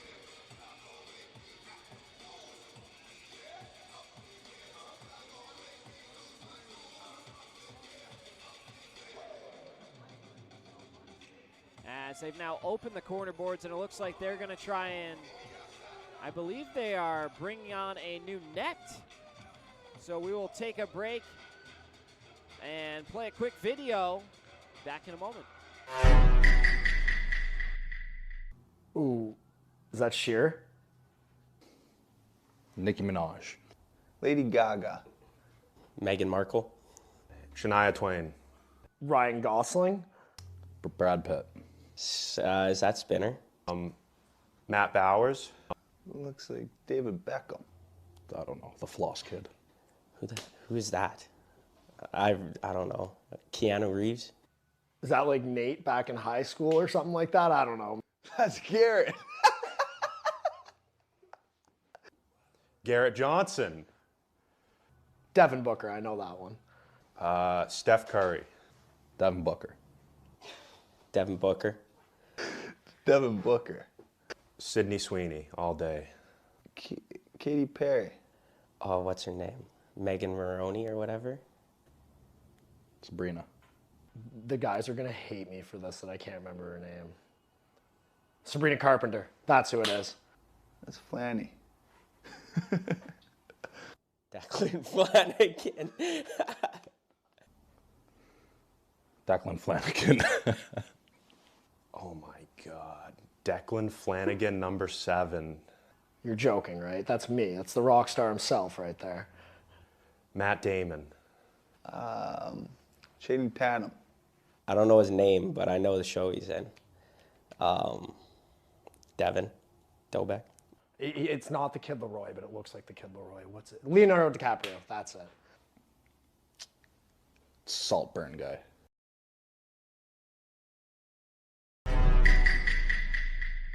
Oh my gosh, who is this? I don't know. Megan Maroney. It's not Tate McRae. Don't know who it is. Alex Earl. I know that one. Who's that? Alex Earl? Alex Earl. I don't know, man. It's not the guy from The Hangover, I know that. Rosie. Chad Powers. Mikey Roy with hair. I don't know. Sydney Sweeney. Jennifer Lawrence. Anderson, is that it? That's her name, but it's not. Alex Earl. Or not, yeah. No, Cooper. Alex Cooper. Bodmon Carter Thornton. 6 selfie, buddy. Carter. Is that Jason Derulo or Carter Thornton? Carter Thornton. Looks good. That's me. That's Carter. Jello Ball. You just said his name. I forget his name now. I don't know. Bad Bunny. Schlapp. Bad Bunny. Josh Rosenswag. The Rose Show. That's my favorite picture of Rosie of all time. It's my new lock screen. Rosenswag. I don't know. I'm spacing. I don't know. Luke Bryan. Ed Sheeran. Come on now. Ed Sheeran. Ed Sheeran. I know exactly who this is, and it makes it 10 times funnier. Shout out to my boy Trey Fisher. Looking good, bud. Good bod. Who? Fish? Who is that? Is that Fish? Hate to interrupt that wonderful picture of the new assistant captain, Trey Fisher, but we're back underway for period 2. Here's Don Heaven Veilleux with a quick shot off the face-off win. And a quick save made. Now Veilleux again with a rip. And a save made by Anthony Schrum. It's our Aaron's second period getting going here. Shout out to our ice crew, Trevor Finch, Kevin Brown getting that goal behind Anthony Schrum. All set to go ahead of our ensuing face-off. Gellerman over to Declan Flanagan around the wall. Don Heaven Veilleux looking to chip it up the wall and finds it to Gellerman, who sends it in deep. 45 seconds gone by here. Period number 2. Breakers in front by a goal on Breakers TV and on 106.3 Super Talk Mississippi. Schrum into the corner. Bartlett holds. Finds Pikarczyk. Loads up for a one-timer, and it just skipped away from him. He was coming in hot and just couldn't find a way to uncork the shot. Zirev finds Stuckless, who centers, but the Bobcats in the midst of a change couldn't do anything with it. Back the other way, here's Hugo Koch. Through a couple defenders, lost a handle on the puck, and it's sent back out to center in the length. That will go as an icing with 18:36 to go. We got another whistle for a Ben & Jerry's at the Hard Rock Cafe icing. During the delay while they were working on the ice, a warm ovation from the Coast Coliseum honoring the U.S. men, who had a graphic put on the board, winning gold medal. I'm sure there's a lot of players down on the benches not so thrilled to see that. But a huge accomplishment, the first one in 46 years to the day. Can you believe it? February 22nd, 1980 is when Mike Eruzione scored that miracle on ice goal. Al Michaels on the call for that one of the most legendary calls of all time. Andrioli shoots from the blue line, pad save made by Sharma. On the far side, held by Kozyrev. Far circle, Kozyrev shoots, floated it in on Sharma, who had to react and make a quick save. Looked a little bit uncomfortable for a moment, but he's able to corral it and warrant a face-off. Sharma's been sharp tonight. Like what you're seeing from the goaltender. Schrum and Sharma. Try and say those 5 times fast. It's been a goaltending battle nonetheless. Sharma with 12 saves on the evening. Schrum with 9. Or with 8, excuse me. Sharma with a quick equipment issue, working on it. Trey Fisher stands by, making sure everything's okay, and that Mikey Roy can remain in his place over on the bench, the head equipment manager for the Breakers.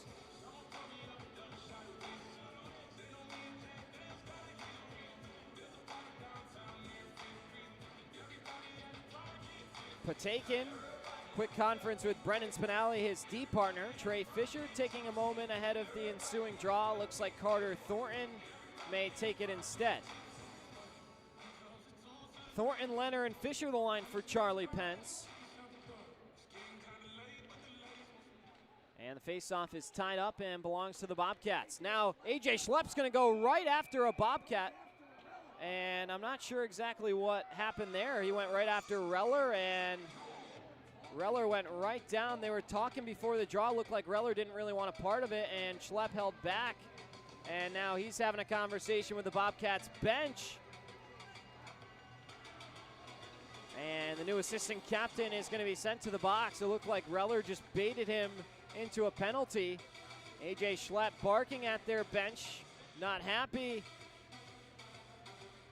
to not have the consent of Reller to drop the gloves, and as a result, it looks like the Breakers are going to be shorthanded here. Referees trying to decide if they're going to take a guy in white to the box.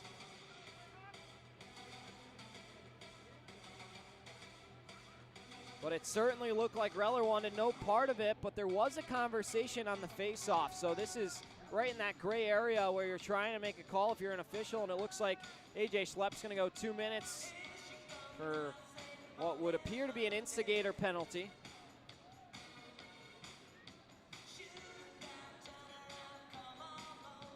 So the Breakers shorthanded. Brett Riley and Charlie Pence over on the bench trying to get on the same page as to what their thoughts are regarding that call. Another Raven and Rose tattoo penalty kill. The Breakers have killed each of their last 7, dating back to last night, as in front, there's a quick opportunity. Sharma comes up big.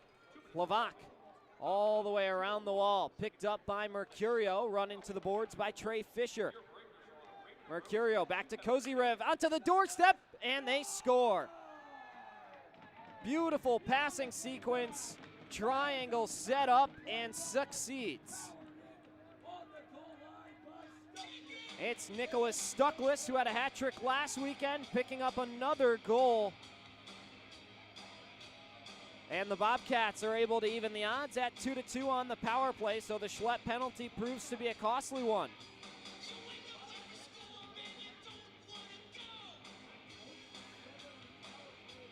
Bobcats had too many opportunities to continue to be held at bay. And so the Breakers now have begun the second period, and it's a whole new hockey game at 2-2. Second period has been the tough one for Biloxi, especially the last couple months. Stuckless, or rather Faruseth, didn't know where it was as it popped up in the air. Here's Connor Mullins collecting it. Koch out to Matt Stoya through the logo at center. Across the blue line, Stoya's shot goes wide on the glove side. Hugo Koch picks it up. Around the wall, Flanagan steps up to swat it and keep the possession alive. Stoya bunts it on over to Pikarczyk. Knocked away by the Bobcats. Daly wins a battle below the end line and chips it up and out of the zone. Nice hit by Hugo Koch. He's going to quickly become a fan favorite once again, as he was with the Mississippi Seawolves. They're taunting Brandon Reller here at the Coast Coliseum. Not happy he didn't drop his gloves. That would have been a great fight, as this puck deflects up and out of play with 16:33 to go. Another face-off coming. Shots are 14-10 Bobcats, 3-2 in the frame in favor of Blue Ridge as well. AJ Schlepp was given, I think that they got it wrong because they said they gave him fighting prior to the drop of a puck penalty, but that was not the call that was assessed. So an error on the score sheet. It's down low. Just so looks for Carson Gallagher. Back up to Just so. Gallagher, former Roanoke rail yard dog, where he won Rookie of the Year. Battles in the offensive zone. Christo off the window, up to the blue line, but not out. Radchenko, the 6'3 defenseman, holds, and it's given away at the blue line by Gallagher. Here's Veilleux, drops it off to Bartlett in front. Back door, oh, a good chance for Gellerman off the outside of the post. Matthew Kellerman with flashes of Nathan McKinnon, as Brett Wiseman said to my left, and I think that's a great comparison. McKinnon had a golden opportunity in that third period this morning. Back door with a wide open net and hit it off the side of the post. Gellerman, a good opportunity there, and he got a good shot away, just hit the post. Sometimes it's the goaltender's best friend. Nice reverse hit by Lair, but taken down in the corner, frees up the puck. Now here's Chris Stowe for Stuckless, who sends it back to his defensive partner. Bobcats almost had a 2-on-0 brewing. They had the breaker defense at their back, but taking a nice effort in the neutral zone to send it in deep. 5 minutes gone by here in period 2. Bobcats and the Breakers is going to continue to be a fun series. Here's Mercurio wheeling up the far side. Stuckless catch and release. Blocker save made by Rahul Sharma. Sharma's come up big. A lot of point-blank opportunities for this high-caliber Bobcat offense. There's A.J. Schlepp with a big hit, and he's going to go to the box here as he just lined up a Bobcat. Another quick shot by Levac. Sharma makes the save, and they freeze the puck. A.J. Schlepp is going to be sent to the box once again. I believe it was Brandon Reller, and Schlepp going to have a quick conversation before heading to the box, and the Breakers will go shorthanded when we return, as now Stuckless and Thornton having pleasantries exchanged. We'll go to break. Number 17 back to the box for the second time in the frame.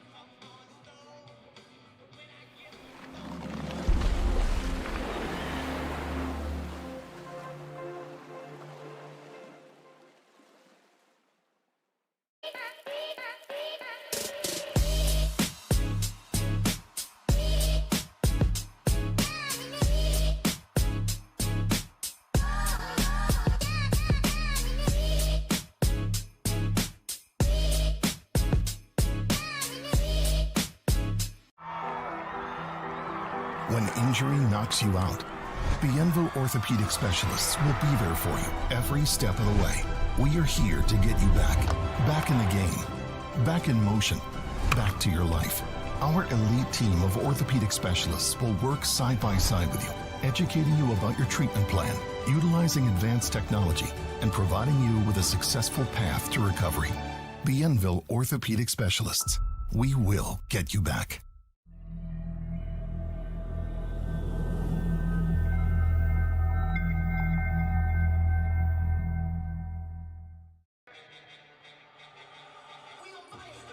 Carter Thornton, during the commercial break, was continuing to chirp with the Blue Ridge Bobcats bench, had to be constrained by a couple teammates as the Bobcats are set to open up another power play. The fourth Raven and Rose tattoo penalty kill of the evening for the Breakers. A.J. Schlepp with a pair in the frame. On the last one, Blue Ridge tied the hockey game. Now a chance to jump ahead. It's 2 minutes for cross-checking against A.J. Schlepp. Looking for some vengeance after no one wanted to drop the gloves with him. Daly finesses around Pikarczyk, cut off by Gellerman. Here's Gellerman with a quick shot, just missed on the stick side. Now over to Jussot, who breaks it out to Reller. The big rig Reller drops it off. Gallagher's shot save made by Sharma. Daly on to Gallagher to the top of the key for St. Pierre. Now back to St. Pierre off of his blade into the neutral zone. Another 75 seconds to go on the Schlepp minor for cross-checking. Levac enters the zone. Somehow Blue Ridge stays onside. Reller muscles it over to the far side. Jussot shakes his shoulders. Fisher backs off. Down low to Martin again. Up top to Jussot. His quick shot deflects up and high off the window. Now another opportunity in tight. Stuckless winds it back to Martin. On goal, Reller redirected it in tight, and Sharma comes up big. He's put together a solid evening thus far, picking up save number 16. A wonderful lady whose birthday it is today. She's been here since the original team, so I've got an original Bobcats, Breakers, and Monroe taking on Baton Rouge, the only 2 games active in the FPHL here tonight. Monroe leads 6-2 over the Zydeco in the second period on the road.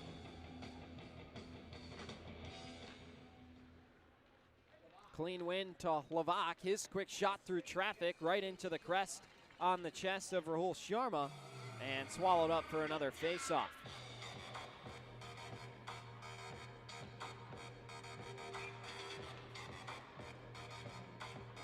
Carter Thornton, who had a shorthanded goal last night, out there to take the ensuing face-off.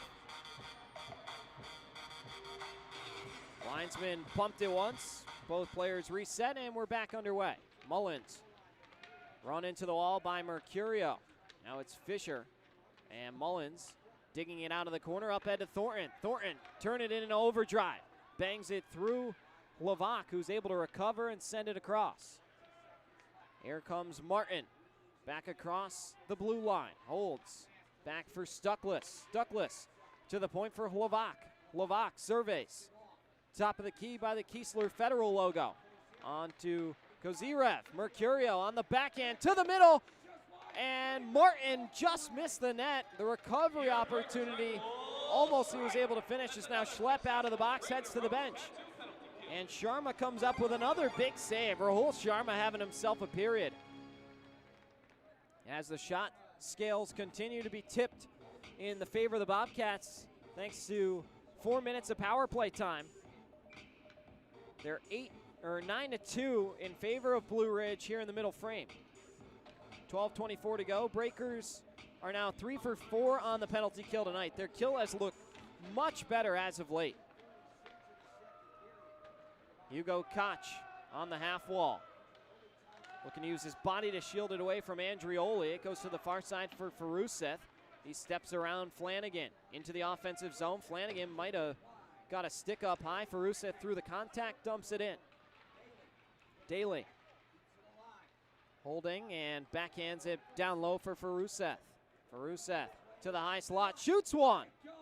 And a big glove save by Sharma once again. Continues to make save after save. And keep it a 2-2 hockey game. Breakers need to find a way to dig deep and find some momentum from within.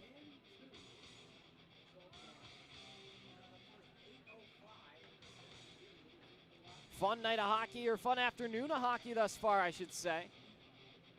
The Bartlett line out there. Coach Zemlicka with a quick order from the bench, and Blue Ridge with a shot off the faceoff goes wide. Up ahead, Gellerman has it. Saucer pass knocked down, looking for Spinelli. Taken away by Martin. Radchenko into his own end for St. Pierre. Veilleux off the half wall, gets it back to Mullins.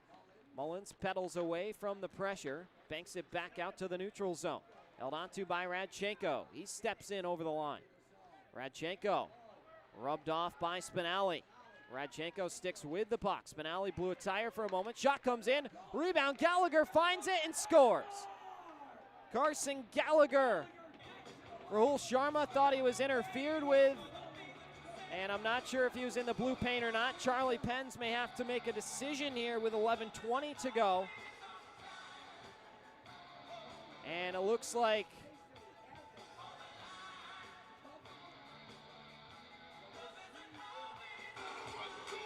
for the moment, it will stand. Sharma pleading with the bench, wanting them to review it. He thought that Gallagher took it right away from him. Could not tell from all the way up here if that puck was loose, but it looks like they'll say that Sharma did not have it and was out of the blue paint and will not look to review. 11:20 to go. Bobcats back in front at 3-2, courtesy of Carson Gallagher. Funky bounce off the window. Gets back to Lerpatakin. Stuckless. Around to Christo. Now Pikarczyk. Banks it out to center.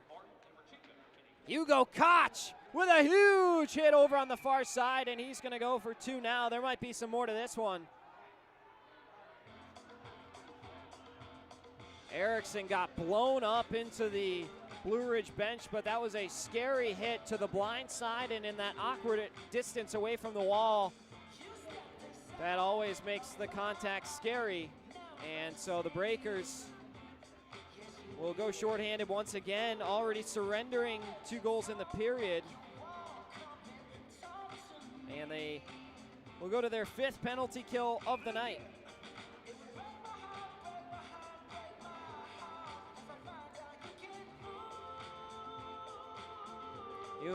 Hugo Koch started the scoring for the Breakers in the first period, but now has taken a penalty, and the Breakers tasked with a monumental kill, trailing by a goal, don't want to go down 2 against this Bobcats team. Stuckless shimming away from Lerpa, taken below the end line, turns it over to Christo, who sweeps it out. And on goal for Anthony Schrump. 100 seconds to go on the Koch minor. Just about halfway home here from Breaker Bay. Final game of this 6-game homestand. Christo around the wall and taken by Kozirev. His shot is held by Sharma with 10:20 to go. Another face-off. And one thing I will say, Coach Zemi's group has done a great job of staying disciplined. The Breakers have threw some big thundering hits right in that gray area. I don't want to necessarily call it a cheap shot, but not necessarily the cleanest of hits, but the Bobcats aren't responding. They're taking those hits and turning it into power play time, and it's working out for them for their momentum, and they have a power play goal tonight, so on the scoreboard it's helped them. But it's just making the tempo of this game all in their favor by not feeding into the extracurriculars. Reller lets it go, and a big glove save made by Sharma again. He has been sharp. So yeah, just creating those extra opportunities by not retaliating has fared Blue Ridge well. 5-man advantage opportunities in the first half of the contest. St. Pierre across to Jasso, back up top to St. Pierre. Shot through traffic, never got through, and it's sent to center once more. 3 shots for the Breakers in the frame, 13 for the Bobcats. Reller through the circle has his shot go up, off the wall and down. Reller below the end line. Pedals over to the far circle. Holding. Sweeps it inadvertently out of the zone. Reller looking to be in a little bit of pain as he heads off to the bench. Hunched over. He was scratched last night because of what could be a lingering injury, and looks like he might have just re-aggravated that as he heads off to the bench. Jasso's shot, pad save by Sharma. Kozirev outside the circle on the near side. Holds up to the point for Jasso. Jasso, Kozirev into the middle. Martin, time and space, scores. Danny Martin looked around, saw no one near him, and lit the lamp on the glove side of Sharma. Martin with his 5th goal of the weekend continues to add to a career weekend. And it's 4-2 Bobcats with 9:05 remaining in period 2. Another power play goal. Second period penalties continuing to burden the Breakers. Shots are 26-11 Bobcats, and Biloxi can feel this one beginning to slip away unless they respond quickly.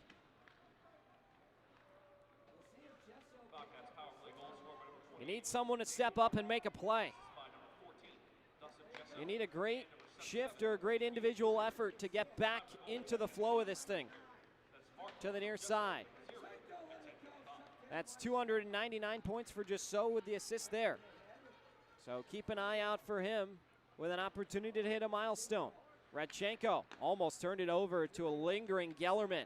Now to the far side, Mercurio to the middle, looking for a tip from Kozirev, and with 8.5 minutes to go, whistling a face-off. Mercurio frustrated as he heads off to the bench. We'll take a break for another media timeout just over the hill here in Biloxi.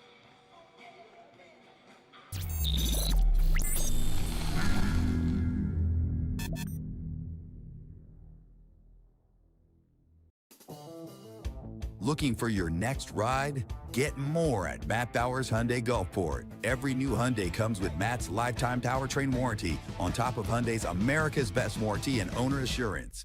No one on the coast offers more, so why go anywhere else? Visit us today during the Getaway Sales event happening now just off Lorraine Road north of I-10. Official sponsor of your Biloxi Breakers. Shop smart, buy local. Matt Bowers Hyundai, Gulfport. Ben & Jerry's is serving up true ice cream euphoria inside the Hard Rock Hotel and Casino in Biloxi. You're sure to find your new favorite among more than 34 flavors. Let us scoop yours in one of our freshly baked waffle cones. Ben & Jerry's at Hard Rock Hotel and Casino Biloxi, where euphoria awaits.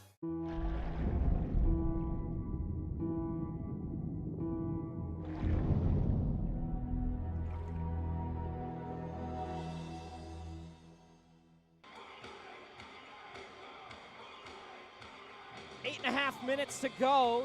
Aaron's second period of action here. Devin Dovak along with you. Bobcats Breakers in a fun affair, but it's begun to tilt in the direction of the visitors. Shots 27-11, and in the frame, 16-3 Bobcats. Fueled by 3 minor penalties from the Breakers. That's been the story of this one. In the second period alone, I should say, as Reller trips up Connor Mullins. He wanted a call, won't get it. Reller somehow not booked there as the camera blinks. Apologies for that. Vayu will dump it up ahead. Pikarczyk leaps around Robin Erickson, and the puck sent back out to center. Christo turns it over. Here's Daly in tight. He tried to go stick side, and it went wide. Daly back with it, turns one on goal. Another quick opportunity for Faruseth, and Sharma comes up big. Daly battling with Mullins on the wall in the corner. Now a shot. Lovac got a shot that was redirected on its way in. Sharma with a big pad save. Here's Vayu through a few Bobcats. And he's hit hard into the wall. Referee's arm goes in the air. Vayu is down. Slowly back up to his feet as Sharma heads to the bench. The Breakers are going to head to the power play with a chance to pull to within 1. Glad to see Vayu's okay. Spinelli taking exception to that hit from Erickson, being held back by the linesman. And big call to give the Breakers a chance to leg up, and they probably should have had one with Reller a couple moments ago.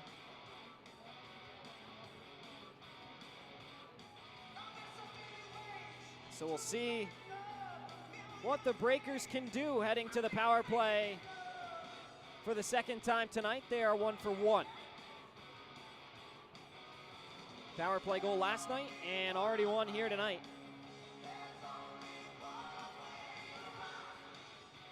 Bartlett will take it with Michael Mercurio. And it's the referee's nod that we're ready to play on. The linesman will meet with both centermen on the near side hash.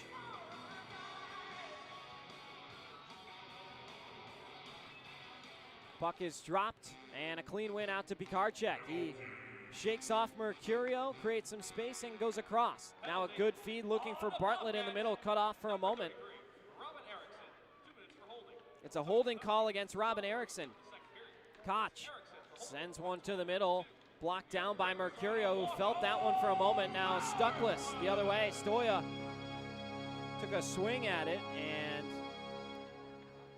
Breakers will need to reset. Bobcats will make some changes to their personnel. Inside 7 minutes to go, period 2. Koch. Pass out wide to Pikarczyk. His shot is turned aside and held by Anthony Schrum. Another face-off coming, 6:48 to go. All right, section 19, help me out. When I say let's go, you say Breakers, let's go. The in-game MC, Danger McQueen, trying to get the crowd going.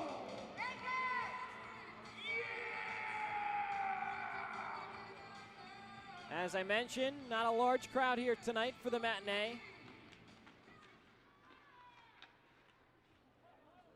As the puck will be sent down by Martin into Sharma. Monroe and Baton Rouge into the third period now, still 6-2 Moccasins. Hugo Koch got bumped by Hlavac, sends it in front. Pikarczyk's one-timer blew up on him again. Pikarczyk's had a couple swings at a one-timer in this contest, but the puck just bent on edge and can't get a clean shot away. Breakers will make some changes. Carter Thornton onto the ice. Bartlett out wide to Veilleux. Veilleux stick handles left, then right. Dives below the goal line, all the way around through the circle. Out to Stoya, snapped across to Bartlett, far point. Bartlett looking for a lane, walks through the circle, fakes to Spinelli. Looking to center, nobody home in the honey hole. As now another turnover, Veilleux behind the goal. Out to Thornton, snapped across for Spinelli. Spinelli glides to his right. Holding in the corner now. Back out to the point for Stoya. Final 5 seconds on this power play. Stoya's shot didn't make it all the way through. Veilleux back for Spinelli.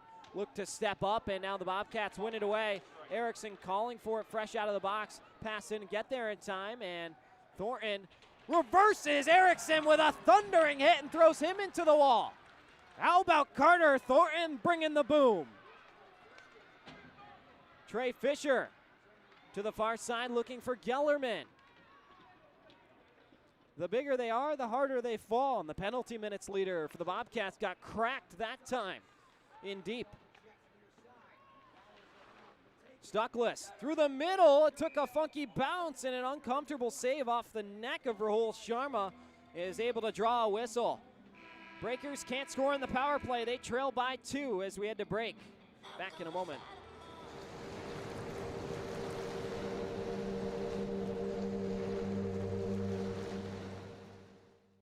Fly in for a daiquiri that scores every time. Mile High Daiquiris is an aviation-themed daiquiri shop and the official daiquiri of the Biloxi Breakers. Open 7 days a week and offering 15 refreshing flavors, jello shots, beer, and even a non-alcoholic daiquiri. They supply mobile daiquiris for weddings, birthday parties, and events. Only 4.6 miles west of the Mississippi Coast Coliseum. Grab your crew and come try the best daiquiris on the Gulf Coast where flavor takes flight. Become a frequent flyer at 1107 Cowan Road, Suite B, Gulfport.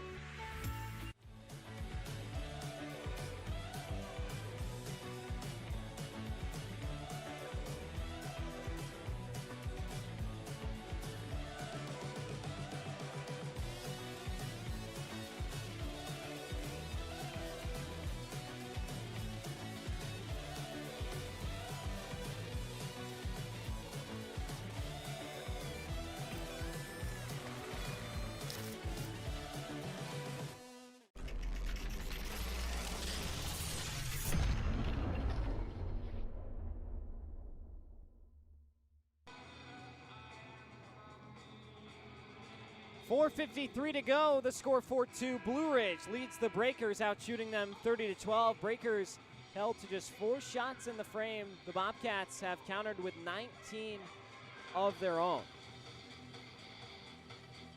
And they've had a 3-goal frame to pull away. Second period has been killer for Biloxi.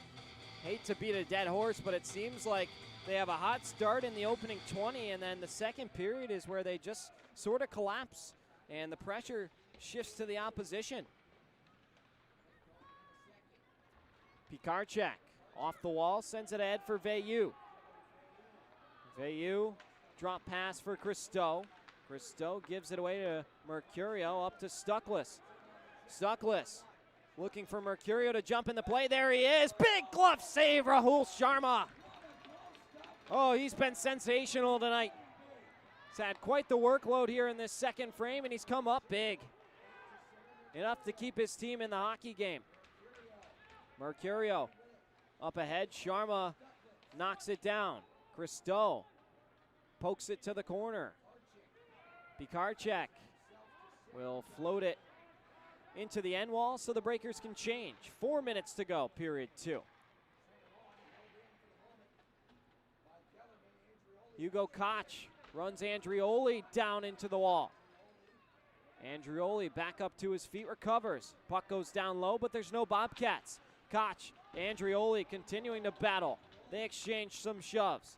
The other way, here comes Carson Gallagher, who scored earlier in the frame. Gallagher back up to Martin, drop to Gallagher, who missed the net. Looking to go glove side. The other way, here's Gellerman.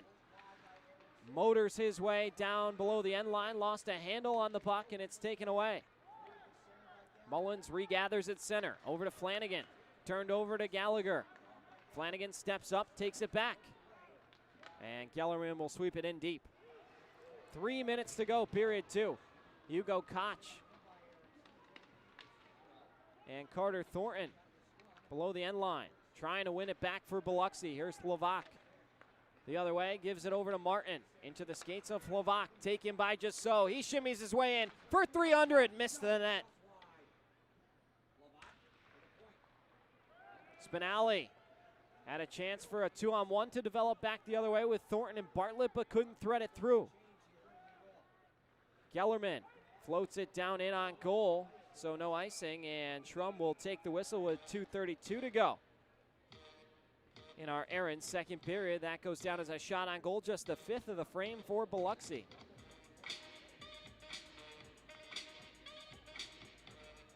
Still 6-2 Monroe on the road in Baton Rouge.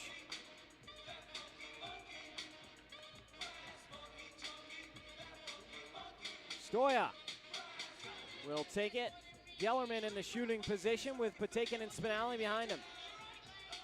Out wide is Hugo Koch, directing some traffic.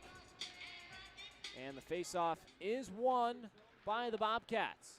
Blair Patakin into the middle. Gellerman tried to redirect it on goal and took a hard hit. Koch using every ounce of effort he's got to keep that play alive. Finally, Blue Ridge takes it away. Koch back up to his feet, winds to the middle looking for Gellerman. And the Bobcats will head the other way. Just so, through the high slot, shoots one. Blocked down by Patakin. Just so, through the middle again. Still holding. He's always a threat. In goal, Rahul Sharma swallows it up again with 1:55 to go. Another face-off coming. Appreciate everybody spending their Sunday afternoon with us here on Breakers TV. Devin Doback along with you on YouTube and on 106.3 FM. Super Talk Mississippi. Breakers Bobcats round 2 of 6. After the U.S. men took gold this morning, the Breakers looking for a miracle of their own in the afternoon. Although that one was hardly a miracle this morning.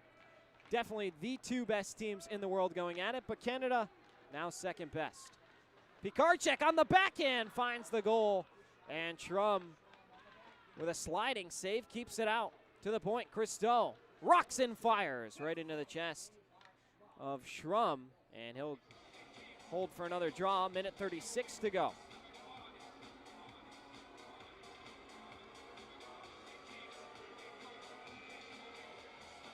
Bartlett, Pikarczyk, and Veilleux now the line for Charlie Pens, shaking the lines up to try and gather some results.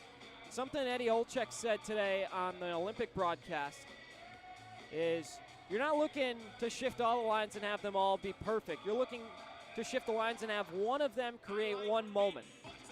So Charlie Pens on the fly, making some adjustments, and trying to find a pairing that will be able to cash in and pull the Breakers to within 1. Radchenko from his own end, going coast to coast, dumps it in. Mullins for Bartlett, and it's sent back out to center. 80 seconds will remain here in period number 2. Faruseth on the near point, floats it way up into the air, taken by Veilleux. Took a little bit of time. And Mullins on the give and go gets it back to him. Pass ahead of Pikarczyk, gets away. Faruseth hit into the boards by Mullins. Veilleux forces a turnover. Bartlett looking to split the D, surges ahead as Schrum will cover that one up with 49.5 seconds remaining in period 2. Another face-off coming. Shots are 32-16 Bobcats. They lead 4-2 on the scoreboard.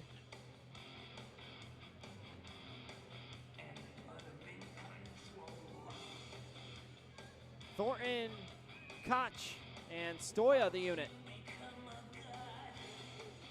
Also out there is Flanagan with Lair Patakin.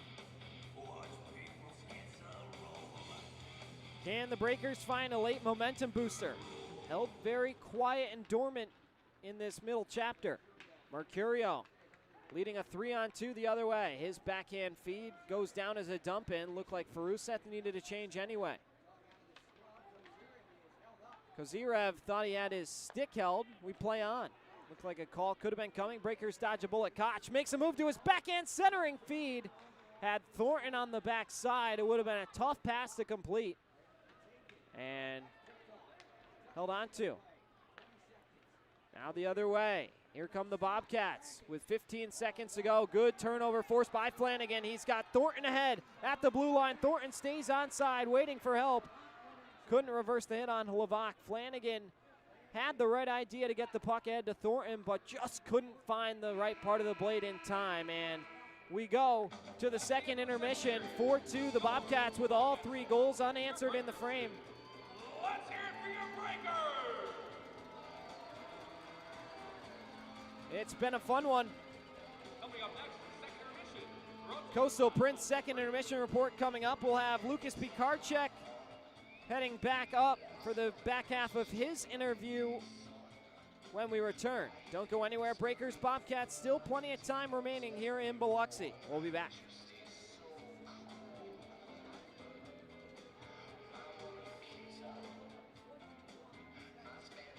Now, as someone who has played for both renditions of the Seawolves and now the Breakers, what has changed for the better in your experience, through your lens? For my lens, I mean, last year was a little tough. I mean, for everybody, not just me. I came in late, so I think majority of the guys last year battled through it the whole year. But I think this year, just, the living accommodations have been really nice. The boys have been nice. My roommates have been good.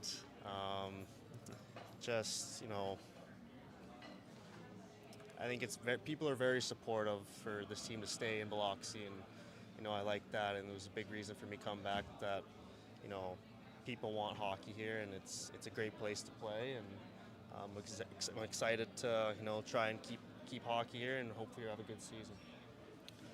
So, what do you make of the team itself now? How is the culture? How is it built? What's it like to play for Coach Pens? And what's it going to take to put together a successful season long term? A successful season, it's going to take everybody to buy in. All our teammates, coaches, everybody's got to buy in. I think we're on the right path right now. It was a big 2 games that we had, but it's a long season. So again, we can't look that far ahead. It's day by day, practice by practice, game by game. But again, very excited. I think we do have the pieces to put together a good season. But it's just a matter of us, dialing it in and, putting a good show for the fans, and, that's it. Well. You mentioned it earlier, but what's it like to play with Yarrow and Henry? Is it the best line that you've ever played on, or your favorite line that you've ever played on? The proof's in the pudding. You're averaging almost 2 points a game playing with those 2 guys. So where do they rank among line mates you've had? Obviously, it's still early, but the success has been incredible. Yeah, no, they're 2 tremendous players. As far as best line, again, like you said, it's early, so I think as the year goes on, it could be, but I'll put a little sneak peek for my Timmins teammates, Brady Haroon, Nicholas Pigeon, those guys, very good players, had a great year, so maybe I'll give the edge to them. But as far as Yarrow and Henry, Henry just very good, tremendous puck possession guy, very good skill, speed. For myself, it's just to get in spots so he can find me with the puck. But yeah, very good player. And then Yarrow played at almost the highest level you can play at, so just learning from him, being in good spots for him as well, and learning lots from him, and he's been very good to me, so it's been good. He was given the captain's C last week. What are your thoughts on that, and how do you feel about Yarrow as a leader? Very good. He's obviously his language is a little iffy sometimes, but he's been very good. He speaks up when he has to. He's very direct, which I like. Most guys probably like that. But it's just respect, right? He's 32 years old, so some guys, we have a young team, so guys look up to him, and he's as pro as you can get, so I think it was a very good choice.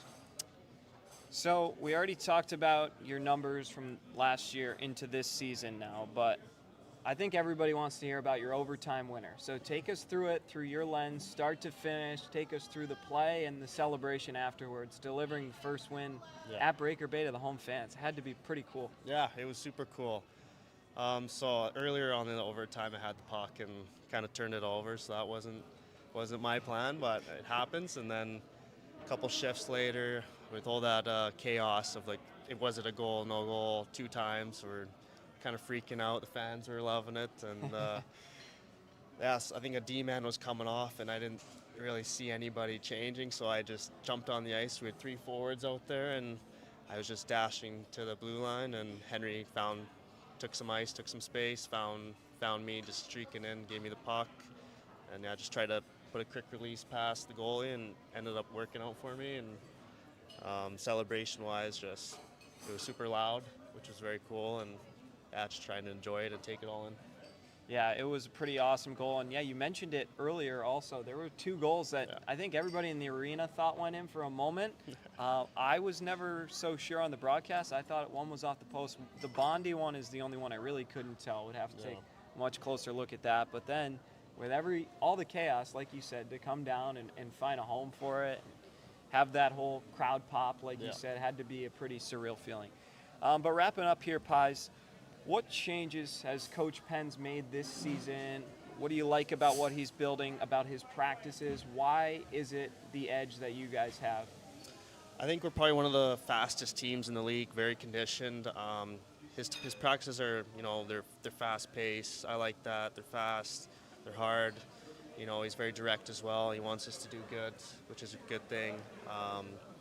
He's been getting a lot of sponsorships over the summer, which has been good for the team. But he's done a tremendous work, and with Brett too, our trainer, Brett Riley's been getting us dialed in on workouts and making sure we're ready for the games and stuff. So, we got to put it all together, and because he's the right guy to do it for the season. I'm glad you mentioned Brett, because I think he's someone who doesn't get a lot of the glory. He's more behind the scenes. Yeah. He's the assistant coach, but he does a ton of work with the guys. I mean, you guys have scheduled workouts and plans, and he breaks down guy by guy. What is Brett's impact on this organization? It's a lot. I mean, he's obviously, first of all, he's a good guy, good human. So, but he's got some funny stuff too. But he's been good with the workouts. He cares for you.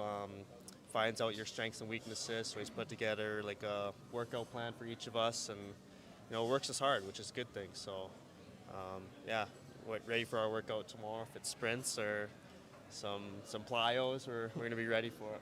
Do you feel the impact of the workouts, like in real time? Has it hit you yet, or is it too soon to tell, or do you notice little things in your game that have improved with his help? I think so, yeah, for sure. Like the plyometrics, it's like jumping on boxes and stuff, and I think maybe I've gained a little more speed to my game, or not as much fatigued late in the game, which is, a big thing for me is don't be tired like late in the game. Once you master cardio, everything becomes easy. So, but he's been really good for that, and excited to keep it going with him. All right, Lucas, last question for you. What's your message to the fans? 7 games gone down. You guys have won back-to-back. You've been a big part of that. 2 more games coming this weekend. You guys go on the road for a bit, but it seems like now is the time to, as you put it, buy in. Yep. Yeah, time to buy in. To the fans, first of all, thank you. Try and pack the Coliseum as much as we can, and then it's our job to give you a fun and exciting game and win some games, and because you guys all deserve that. And like hockey should be here because it's a great place to play. I think it's probably the best place to play in the league when things are going right. So, just thank you, and excited for the season to keep going, and hopefully we can make the playoffs. You heard it from Lucas Pikarczyk, excuse me. I remember I had that going in the beginning. Happens, That's one of our inside jokes. I've always got it. My Polish ancestors would be very upset with me. Oh. But Lucas Pikarczyk, thanks so much for joining me on the show here tonight. Looking forward to seeing how you and the exception line break things in this weekend. But for now, I'll be back in a moment to wrap things up right here on Breaker Banter.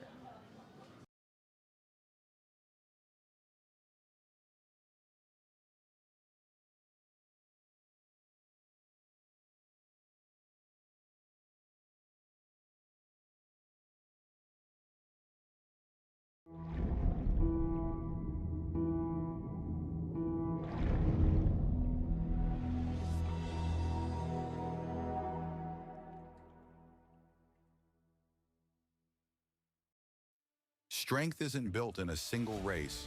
It's earned, mile after mile, pedal after pedal, step after step.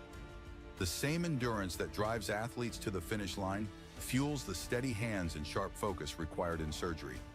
It's about resilience, precision, and commitment in competition and in the operating room. Because true performance means showing up with excellence, no matter the arena. Looking for non-stop fun? Sky Zone Biloxi at the Edgewater Mall is the place to be. Jump off wall-to-wall trampolines, dunk on the basketball court, or conquer the warrior course. Sky Zone Biloxi truly has something for everyone. And now, you can celebrate big with our newly upgraded birthday party packages to make their special day unforgettable. Get ready to jump, play, and soar higher than ever at Sky Zone Biloxi.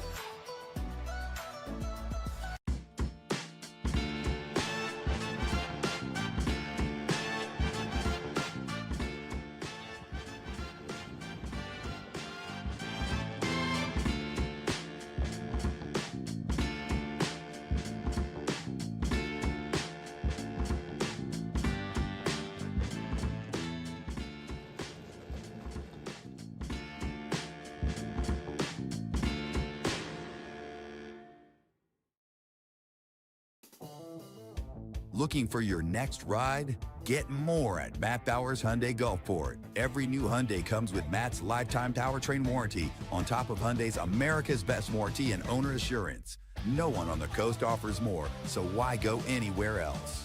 Visit us today during the Getaway Sales event happening now just off Lorraine Road north of I-10. Official sponsor of your Biloxi Breakers. Shop smart, buy local. Matt Bowers Hyundai, Gulfport.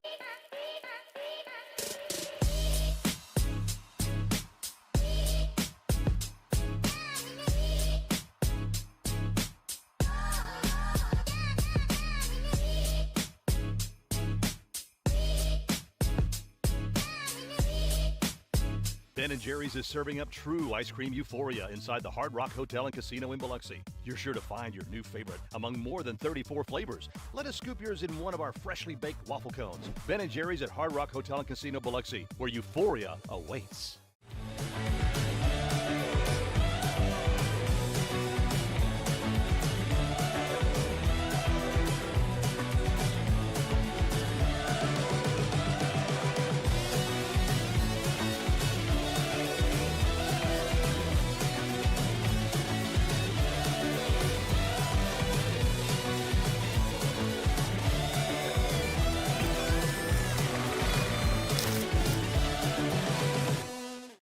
Fly in for a daiquiri that scores every time.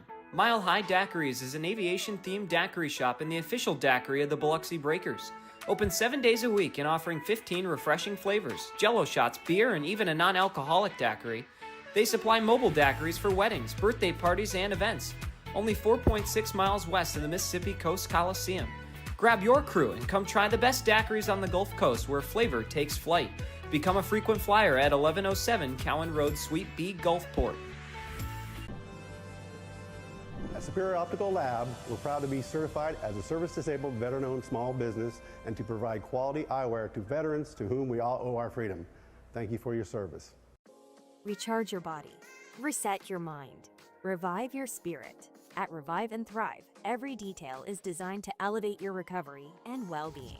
Unwind in our serene salt therapy room and float suite. Awaken your senses with the benefits of cold water immersion. Then, step into a custom-built sauna featuring soft Himalayan salt lighting for athletes, adventurers, and anyone ready to unlock the power of recovery. Discover the difference at reviveandthrivems.com. Coastal Prints is a brand new business on the coast specializing in screen printing, embroidery, and promotional items. Being local and with 30 plus years of experience, Coastal Prints carries all the hottest clothing brands and thousands of promotional items. Uniforms, workwear, hats, drinkware, coolers, tchotchkes, and much more. Coastal Prints will make your brand and logo stand out. Come see the new showroom on Seaway Road in Gulfport or visit coastalprints.com or call 228-COASTAL. The Mississippi Gulf Coast is where community and teamwork come together, on and off the ice. Foshee Residential is proud to support the Biloxi Breakers as they bring the heat to the rink this season. Foshee Residential manages 3 unique apartment communities along the coast, each offering modern finishes, resort-style amenities, and a location that puts coastal living right at your doorstep. Ready to find your community? Visit FosheeResidential.com/Biloxi Breakers for more information. Every new Hyundai from Matt Bowers comes with Matt's lifetime warranty included. That's in addition to Hyundai's America's Best Warranty, a 10-year, 100,000-mile powertrain warranty, and Hyundai Owner Assurance. You get both warranties, making a new Hyundai from Matt Bowers an excellent value. Come visit us today during the Getaway Sales event at our new showroom just off Lorraine Road north of I-10 in Gulfport. Shop smart, buy local. Matt Bowers Hyundai, Gulfport. When injury knocks you out, Bienville Orthopedic Specialists will be there for you every step of the way. We are here to get you back in the game, back in motion, back to your life. Our elite team of orthopedic specialists will work side by side with you, educating you about your treatment plan, utilizing advanced technology, and providing you with a successful path to recovery. Bienville Orthopedic Specialists. We will get you back. When things heat up, you don't just want a cold one. You want the coldest one. The cold lagered, cold filtered, cold packaged one. Mountain Cold Refreshment. Coors Light. Choose chill.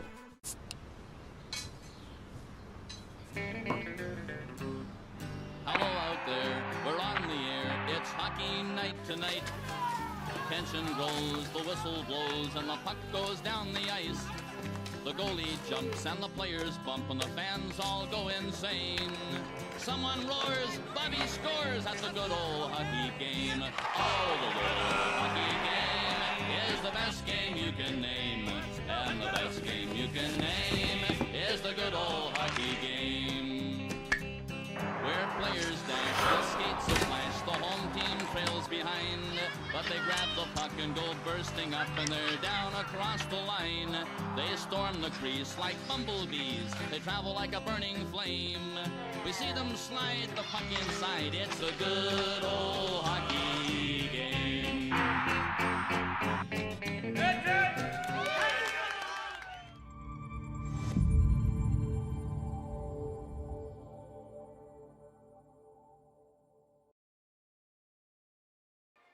And we welcome you back out of our Coastal Prince second intermission report. Great to talk with the now captain, Lucas Pikarczyk, some months ago. Excited to catch up with him again soon. He's very honored to have the opportunity.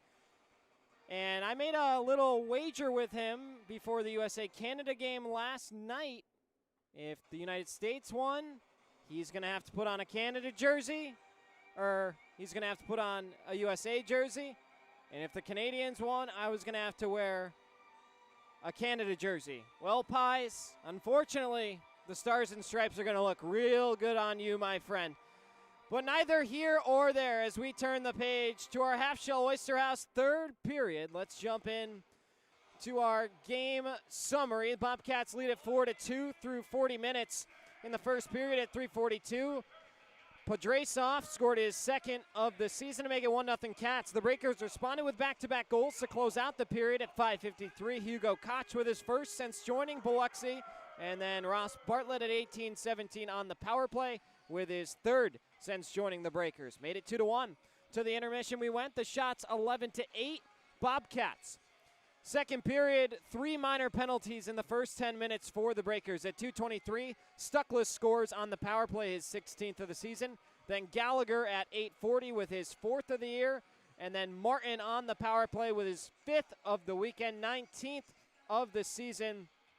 2 power play goals for the Bobcats in that frame. They outshot the Breakers 21-8 in that second period and 32-16 in the game. Let's now take a peek at our game stats. 4-2, Blue Ridge leads Biloxi. 32-16 are the shots. Bobcats 2 for 5 on the power play. Breakers 1 for 2.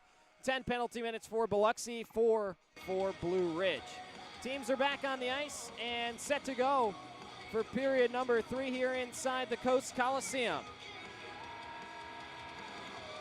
The final of 18 periods on this homestand for the Breakers, ranging over 6 games, trying to snap their losing streak with a come-from-behind win here tonight. Mitch Arbaugh trying to spark some life into this arena, get the fans going here. As puck is tied up and we're back underway from Biloxi. It's an immediate dump out of play by the Bobcats, and we'll have a face-off. Looks like back at center once again.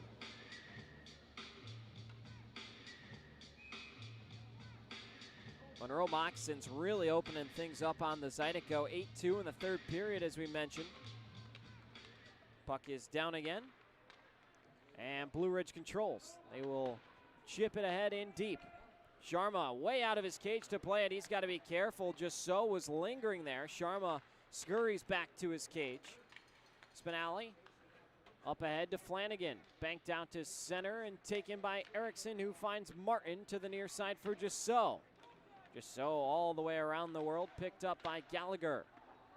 Chipped up in the air. Flanagan misplayed it on goal. Just so. That's number 300 in his FPHL career. Dustin Just so off a Breakers turnover in their own end. Swats one past Sharma to make it 5-2. Congratulations to him on his 300th career FPHL point.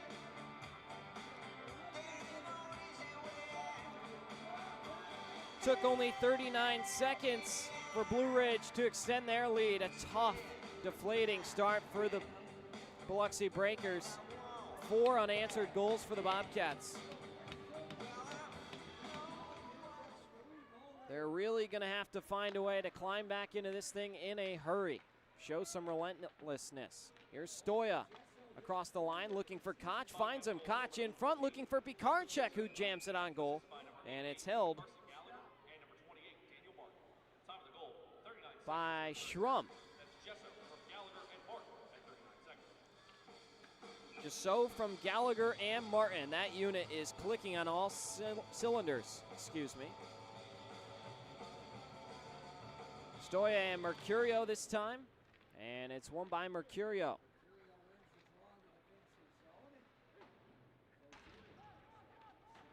Back in their own end, Christo for Stoya. D-to-D pass for Connor Mullins. Mullins hits the brakes, has Stuckless back off, and he will begin the charge. Each side with a shot here to open up the third period, but Blue Ridge with the one that counts. Koch wins the race, no icing. Koch pivots away from the pressure. Back over to Pikarczyk. Banked up to the point for Mullins. Catch and fire off the blocker of Schrum and sent out to the neutral zone again. Breakers will dump it in deep. Here's Timothy St. Pierre. Taking his time, in need of no rush. Bobcats with a 5-2 lead, as this one's redirected by Daly up and into the seats. A souvenir for some young fans. And with 18:09 to go, we'll get ready to drop it again. There goes another mile-high Daiquiri fly puck.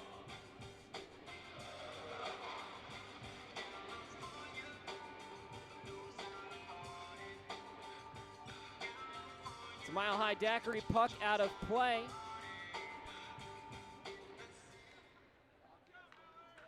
Erickson sends it back to his D partner. Spinelli bumped into Faruseth.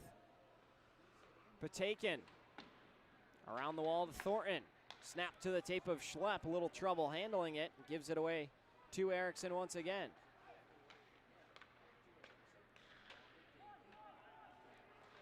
Fisher over to Brendan Spinelli. Below the end line, Spinelli will survey. Faruseth on the forecheck just outside Sharma's cage. Gives on over to Patakin, who sends it ahead to Reller, and it goes up and into the bench.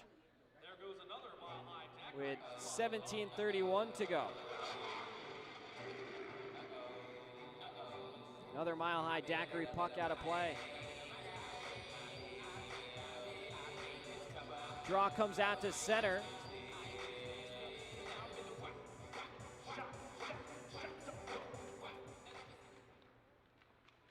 Bobcats take charge again. Here's St. Pierre dumping it in. Gellerman looked to run him shoulder to shoulder at the point. It's held by the Cats and chipped down low once more. Flanagan right in the grill of just so. Gallagher weaves through a couple defenders but lost a handle on it. St. Pierre on the near side. Kitty corners ahead where Mullins wins the race. Mullins up ahead for Gellerman. This will go all the way by St. Pierre and no icing, as he could have caught up to that one.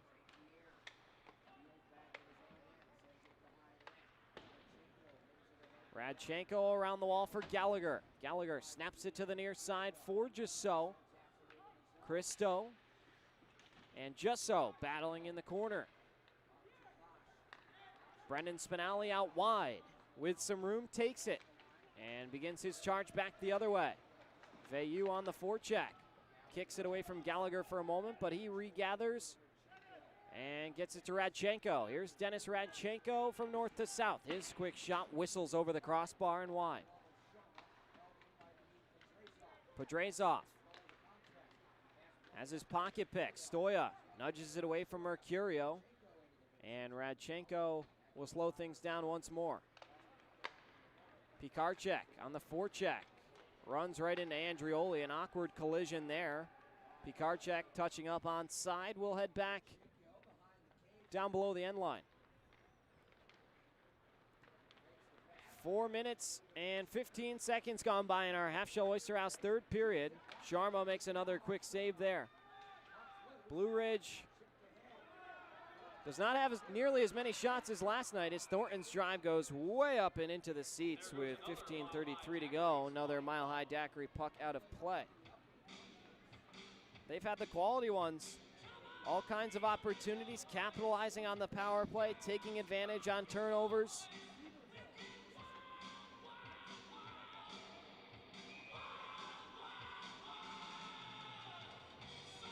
Breakers trying to create some opportunities from within. Need to generate some zone time and move the puck around the perimeter. Maybe get some shots in through traffic. Try and make Shrum's life difficult. Flanagan wings it around the wall. Fisher and Hlovak converge on it over in the corner wall. Daly has it knocked away by Spinelli. Spinelli in tight, or rather that's Carter Thornton jamming away. Thought he had one. And wow, what a save from Anthony Shrum. 15-11 to go. Carter Thornton taking that puck to a high-scoring area.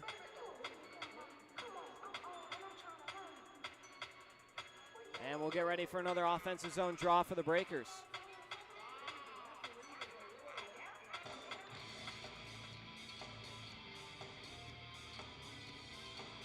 Bartlett will take this one.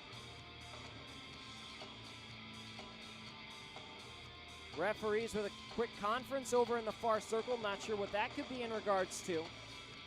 And maybe they're going to go to there. They made the indication like maybe they want to look at this themselves. Thornton was jamming away.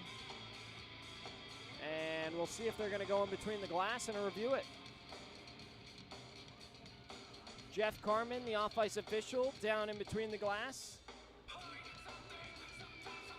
Trying to see what's going on, and it looks like that breaks up rather quickly.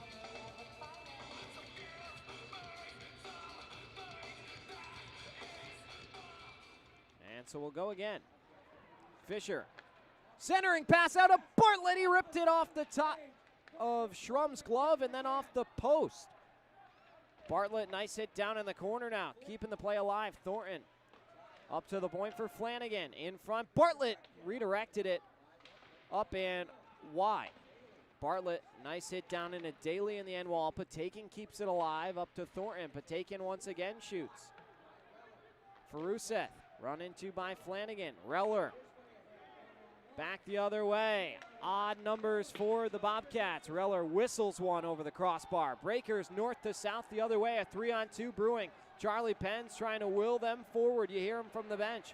Bartlett spins off a man. Into the skates of Fisher. Long shift for him. And now here comes Just So. Just so, around Mullins, protects the puck on his backhand. Fisher almost lit him up. Just so avoided the hit, made the play. St. Pierre goes down. Fisher's going to go for a trip. As the Breakers touch up, 14:05, they're going to head shorthanded for the 6th time tonight. We'll be back after this word from our sponsors, 5-2 Bobcats.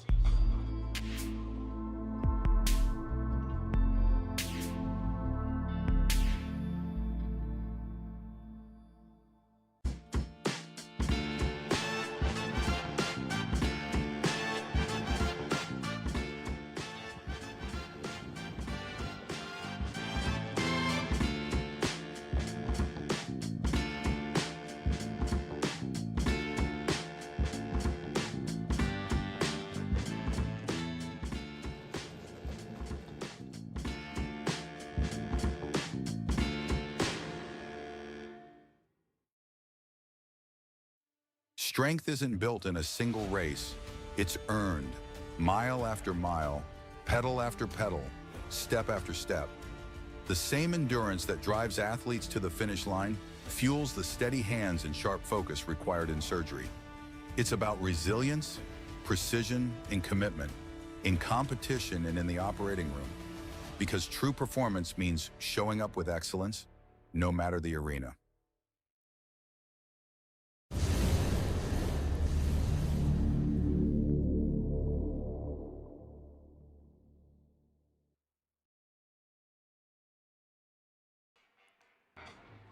And we're back. Trey Fisher given a 2-minute minor. Breakers head to another Raven and Rose tattoo penalty kill. Bobcats have a pair of power play goals in the contest. Gellerman and Martin will do it this time. And face-off is controlled by the Cats. Plavak up to the point. Mercurio walks through the circle and shoots. Off the glove of Sharma and out. Now back into the middle, deflected by a Breaker defender, held by Mercurio, closed in by Gellerman. Stuckless to the point. Mercurio has his shot deflect all the way around, and Spinelli's able to clear. 13.5 minutes to go in regulation. Breakers trail by 3. Another 85 seconds on the Trey Fisher minor for tripping. To the near side. Stuckless. Hits the brakes, drops it back for Mercurio. Down low.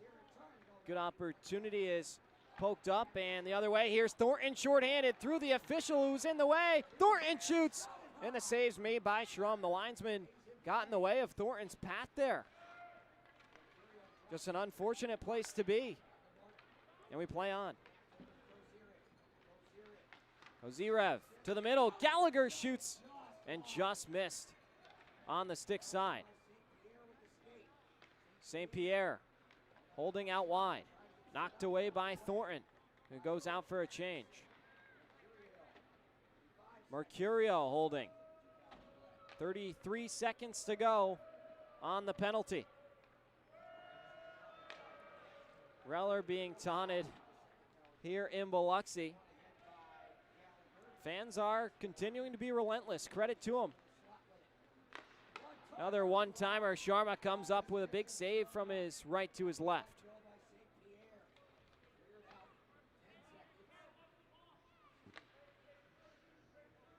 Final 5 seconds on the Fisher penalty will bleed off the clock. Breakers able to kill it off, their 4th successful kill tonight.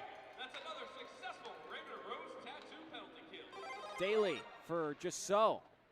Flanagan throws a few slashes into him. Back out to the point, St. Pierre. Shot never got all the way through. That one goes off the post and out. Daly ripping the puck from the near circle. As now, just so. In the corner, harassed by Stoya. Flanagan. To Daly. Daly through the high slot.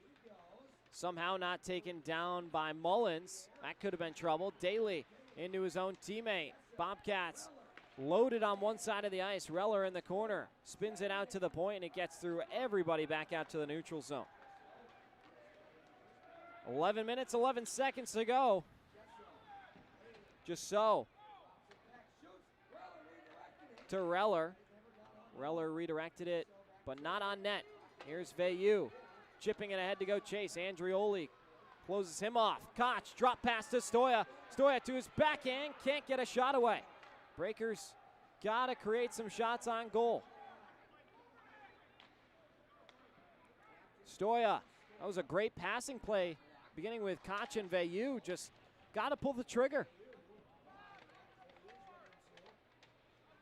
Approaching the midway point here in period number 3. 5-2 Bobcats. Koch through Gretzky's office, holding outside the far circle. Spinelli chips it in deep and throws his weight into Radchenko. Veilleux gets grabbed from behind by a Bobcat. Daly continuing to battle, and Faruseth looking ahead for Podrasov. Patakin knocks it away. Stoya, good stick lift, takes it away from Martin. Koch lost control of it entering the zone.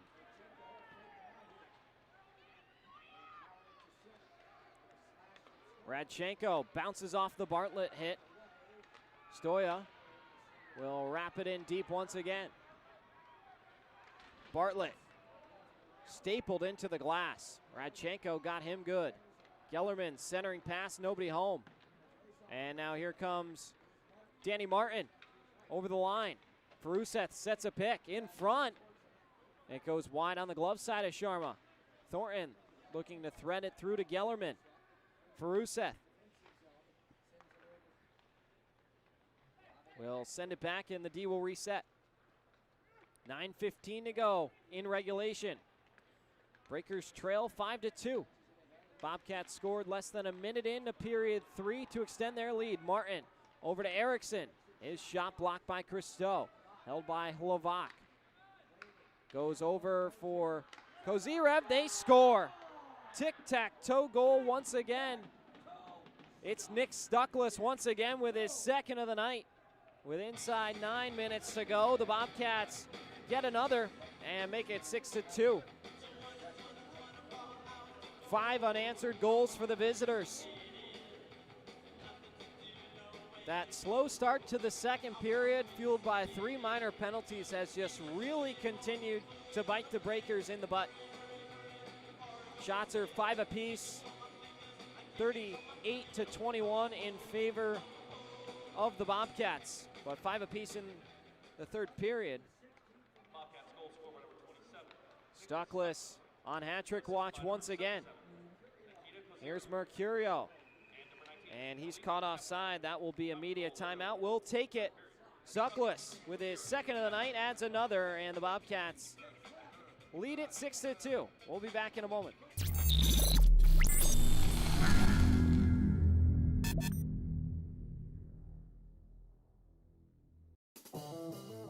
Looking for your next ride?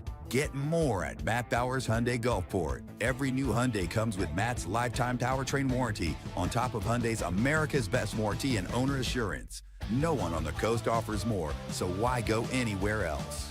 Visit us today during the Getaway Sales event happening now just off Lorraine Road north of I-10. Official sponsor of your Biloxi Breakers. Shop smart, buy local. Matt Bowers Hyundai, Gulfport. Ben & Jerry's is serving up true ice cream euphoria inside the Hard Rock Hotel and Casino in Biloxi. You're sure to find your new favorite among more than 34 flavors. Let us scoop yours in one of our freshly baked waffle cones. Ben & Jerry's at Hard Rock Hotel and Casino Biloxi, where euphoria awaits.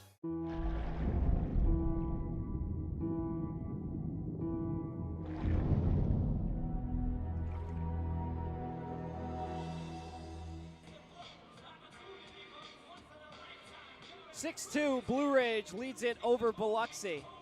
They won 6-4 yesterday.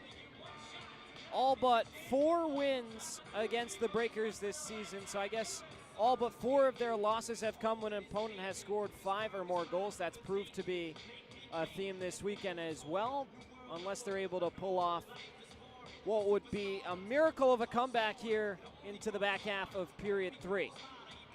Trailing by 4. It starts with 1. You need to find a way to get it quickly. Trey Fisher, Michael Mercurio out there for the faceoff. And it's one back to Spinelli. Spinelli drops it off for His defenseman, Mercurio, had a chance and he rung one off the window. Now here's Kozirev getting hooked by Thornton. Centers looking for Mercurio. Spinelli steers it away from danger on the far side and floats it ahead. A.J. Schlepp looked to poke it along with him. Flanagan shoots it ahead looking for Fisher.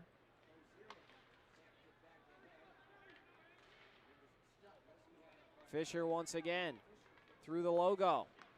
Passes off to Thornton. Thornton locked up in the wall. Fisher gets it out to the point. Mullen's shot goes wide on the stick side. To the near side again, Mercurio battles with Christo. Or rather, that was Kozirev. Pikarczyk digging it out of his boots. Got it back out to center.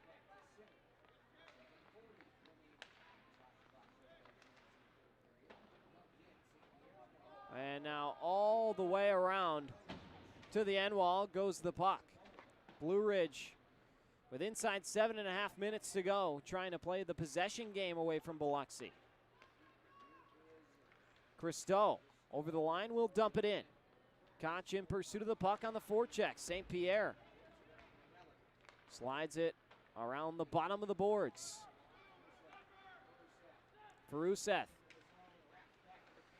cruising all the way around through the far circle. On over to Erickson. Tipped in front by Daly, and Sharma makes another save. He's got 33 of those tonight.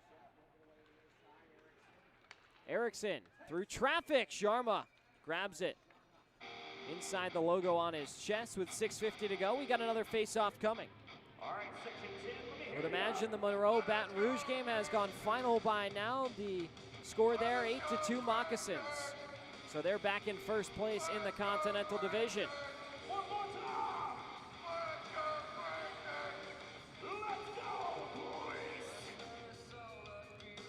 Still no attendance number just yet. Final 6:50 to go here in our Half-Shell Oyster House third period. I'd like to see the Breakers try and just chip away. Make it interesting down the stretch here. Why not? Nothing to lose. Everything to gain. Martin gives it away. Looked like Jasso was taken down. The referees keep the whistles pocketed. Gellerman's shot tried to go 5-hole, and a save made by Schrum. Schrum's got 20 saves now on the evening. Bartlett looking across. Veilleux, diving effort, gets it out in front. And the shot from Patakin, redirected by Gellerman, is off the mark, and we get another whistle on the puck out of play.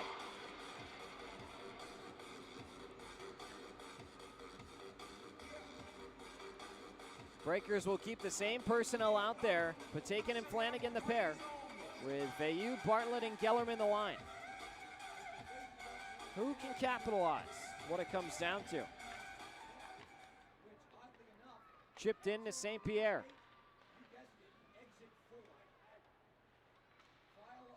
Now here's Gellerman. Sending the puck ahead. Levac wins the race.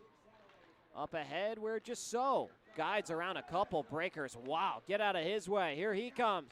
Down in tight. What a backhand shot that Sharma made a save on the shoulder of. I don't know how Jasso got that release off so quickly on his backhand. Just flicked it right up and almost had one top corner.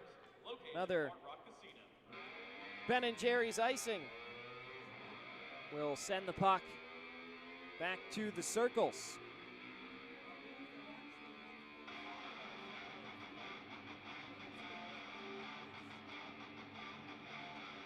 Bartlett and Martin once again. And it's won by Bartlett. Flanagan hard around the wall. Gellerman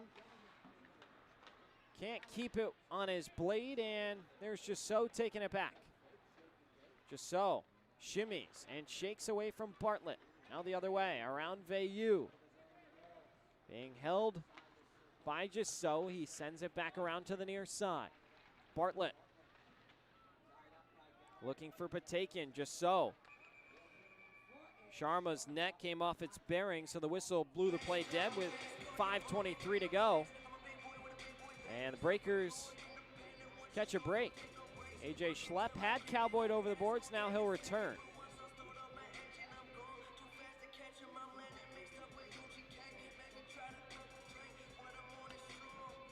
Bobcats searching for their 4th victory in a row, and they're 5 minutes and 23 seconds away from doing just that.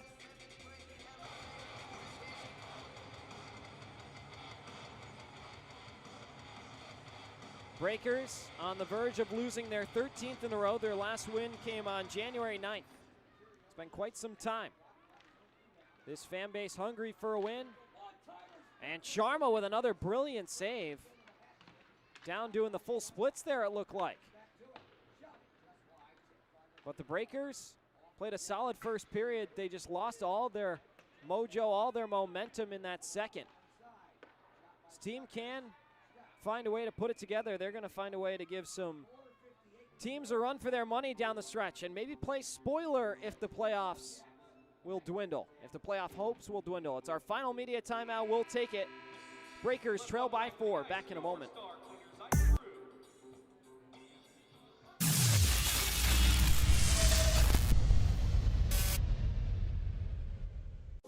Recharge your body. Reset your mind. Revive your spirit. At Revive and Thrive, every detail is designed to elevate your recovery and well-being. Unwind in our serene salt therapy room and float suite. Awaken your senses with the benefits of cold water immersion. Then, step into a custom-built sauna featuring soft Himalayan salt lighting for athletes, adventurers, and anyone ready to unlock the power of recovery. Discover the difference at reviveandthrivems.com. Coastal Prints is a brand new business on the coast specializing in screen printing, embroidery, and promotional items. Being local and with 30 plus years of experience, Coastal Prints carries all the hottest clothing brands and thousands of promotional items. Uniforms, workwear, hats, drinkware, coolers, tchotchkes, and much more. Coastal Prints will make your brand and logo stand out. Come see the new showroom on Seaway Road in Gulfport or visit coastalprints.com or call 228-COASTAL. When things heat up, you don't just want a cold one. You want the coldest one. The cold lagered, cold filtered, cold packaged one. Mountain Cold Refreshment. Coors Light. Choose chill.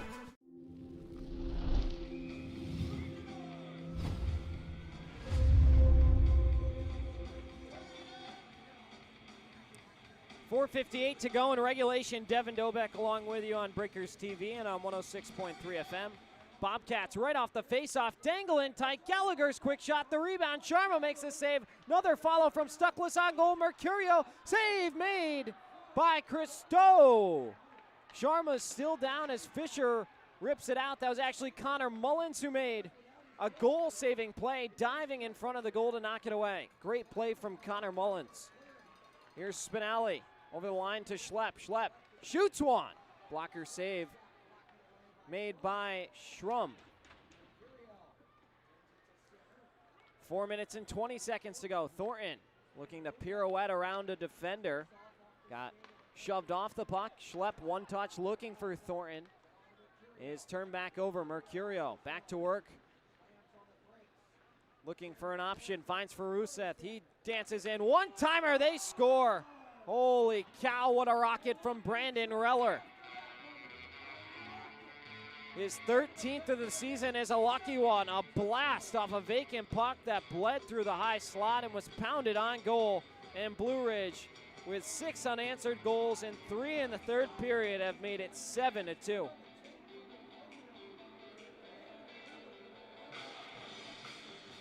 Shots are 45-22 Bobcats.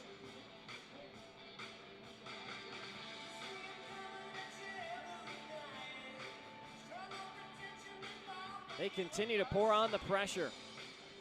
Never backing down. They're looking for a statement win here after the close game last night. Christo will float it in on Schrum. He paddles it down for Andrioli. Sent up to the point over a leaping Lair Patakin who tried to glove it down at the blue line. Christo hits the break, shakes off the pressure. Patakin guides it back for Pikarczyk. He'll pedal ahead, finds Hugo Koch, calling forward to Stoya. Koch looking back for Stoya. Stoya gets locked up with St. Pierre. They get untangled, and now here come the Cats again. Feruseth for Reller, they score again. Brandon Reller, 2 goals on the same shift. Number 22 comes up again with another one-timer, and it's 8-2 Bobcats.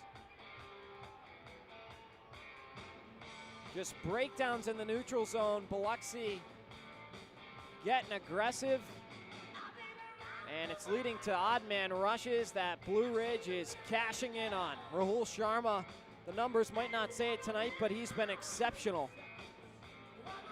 This game is not on him. 38 saves tonight, and Blue Ridge has scored a lot of good goals. It's been nothing easy. 3:20 remain. Now here's a shot, Bayou scores and gets one back. Quick answer for the Breakers. Just moments later, Don Heaven Bayou with his 4th of the season. A late momentum boost.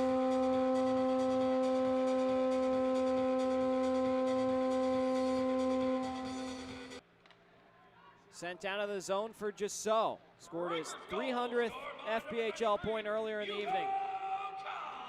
Or maybe it was Hugo Koch. I thought it was Bayou. It's Matt Gellerman credited with the assist, and Ross Bartlett the secondary. Gallagher.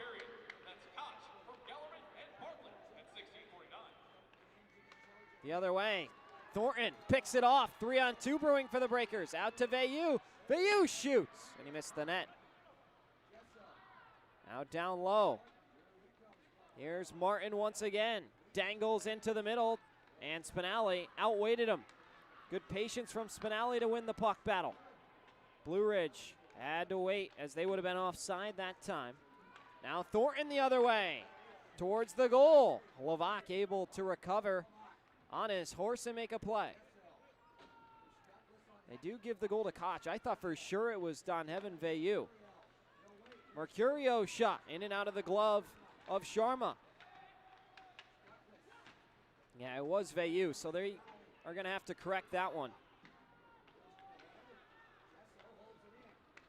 Redirection attempt in front as we approach the final 100 seconds of our half-shell Oyster House third period.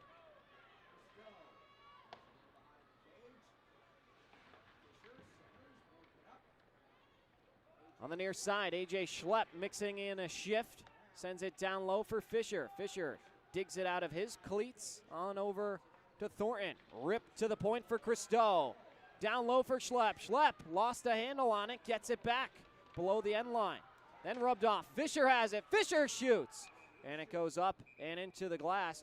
Carter Thornton exchanging some cross checks. A.J. Schlepp gets involved, and now the referees will break up the extracurriculars. These two teams, still 4 more meetings for them.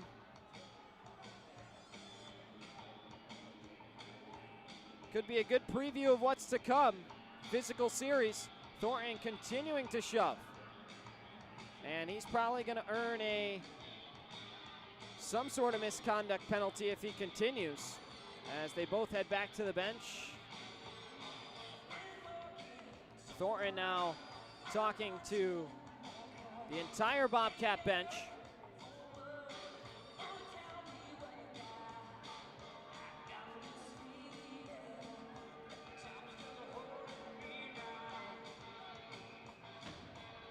And the bench is continuing to jaw with one another here.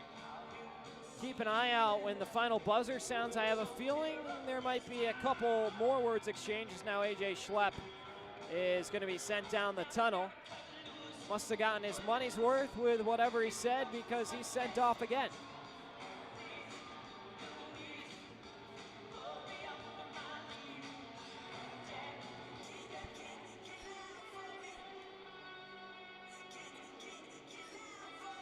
.71 seconds to go, and we're crawling to the finish here between these two teams. Shots are 47-25 Bobcats. They lead 8-3 on the scoreboard. Clean win out to Hugo Koch. Koch all the way around, sends one in front. Pikarczyk tried to stuff it, and he recovers down in the corner. Run into the wall by Andrioli. And it's chipped out to Flanagan, who kitty corners it in again on the dump. Final 50 seconds to go in our half-shell Oyster House third period. Podrazov turns it over. Stoya on goal. And it's turned aside by Schrum. 10-minute misconduct. Assessed to A.J. Schlepp. Throw that on the tab. League leader in penalty minutes. And now here's St. Pierre. Up ahead to Podrazov. His quick shot right into the chest of Sharma and held with 24 seconds to go. Another whistle and a draw coming. And with the Sheriff now sent down the tunnel and off the ice, that will likely diffuse some sort of extracurriculars after the whistle. He always likes to walk and taunt the other team all the way back to their own locker room side. But with him off the ice, it's going to make things different, as now looks like the referee just made some sort of technical indication, and it's going to be Michael Mercurio sent to the box. I'm not sure if he had a few words, but he's going to go off, and it's going to be a power play for the Breakers. Mercurio banging his stick on the glass in frustration. So the Breakers will have a brief power play. See if they can't scrape together one more.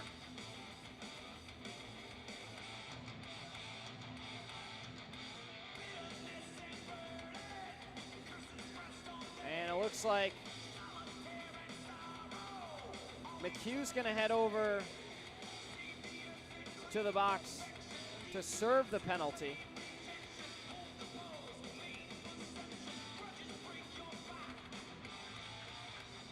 And the referee will finally drop it again.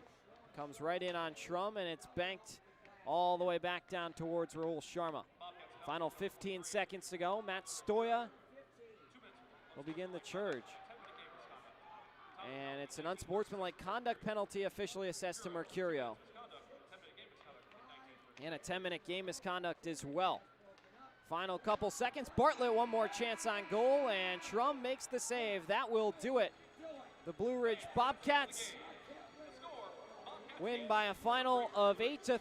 They outshoot the Breakers 48-26.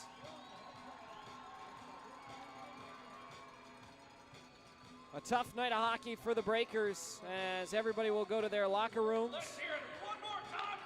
Breakers back in action February the 27th in Columbus. I'll be in the call out in Georgia. Looking forward to a fun affair that time.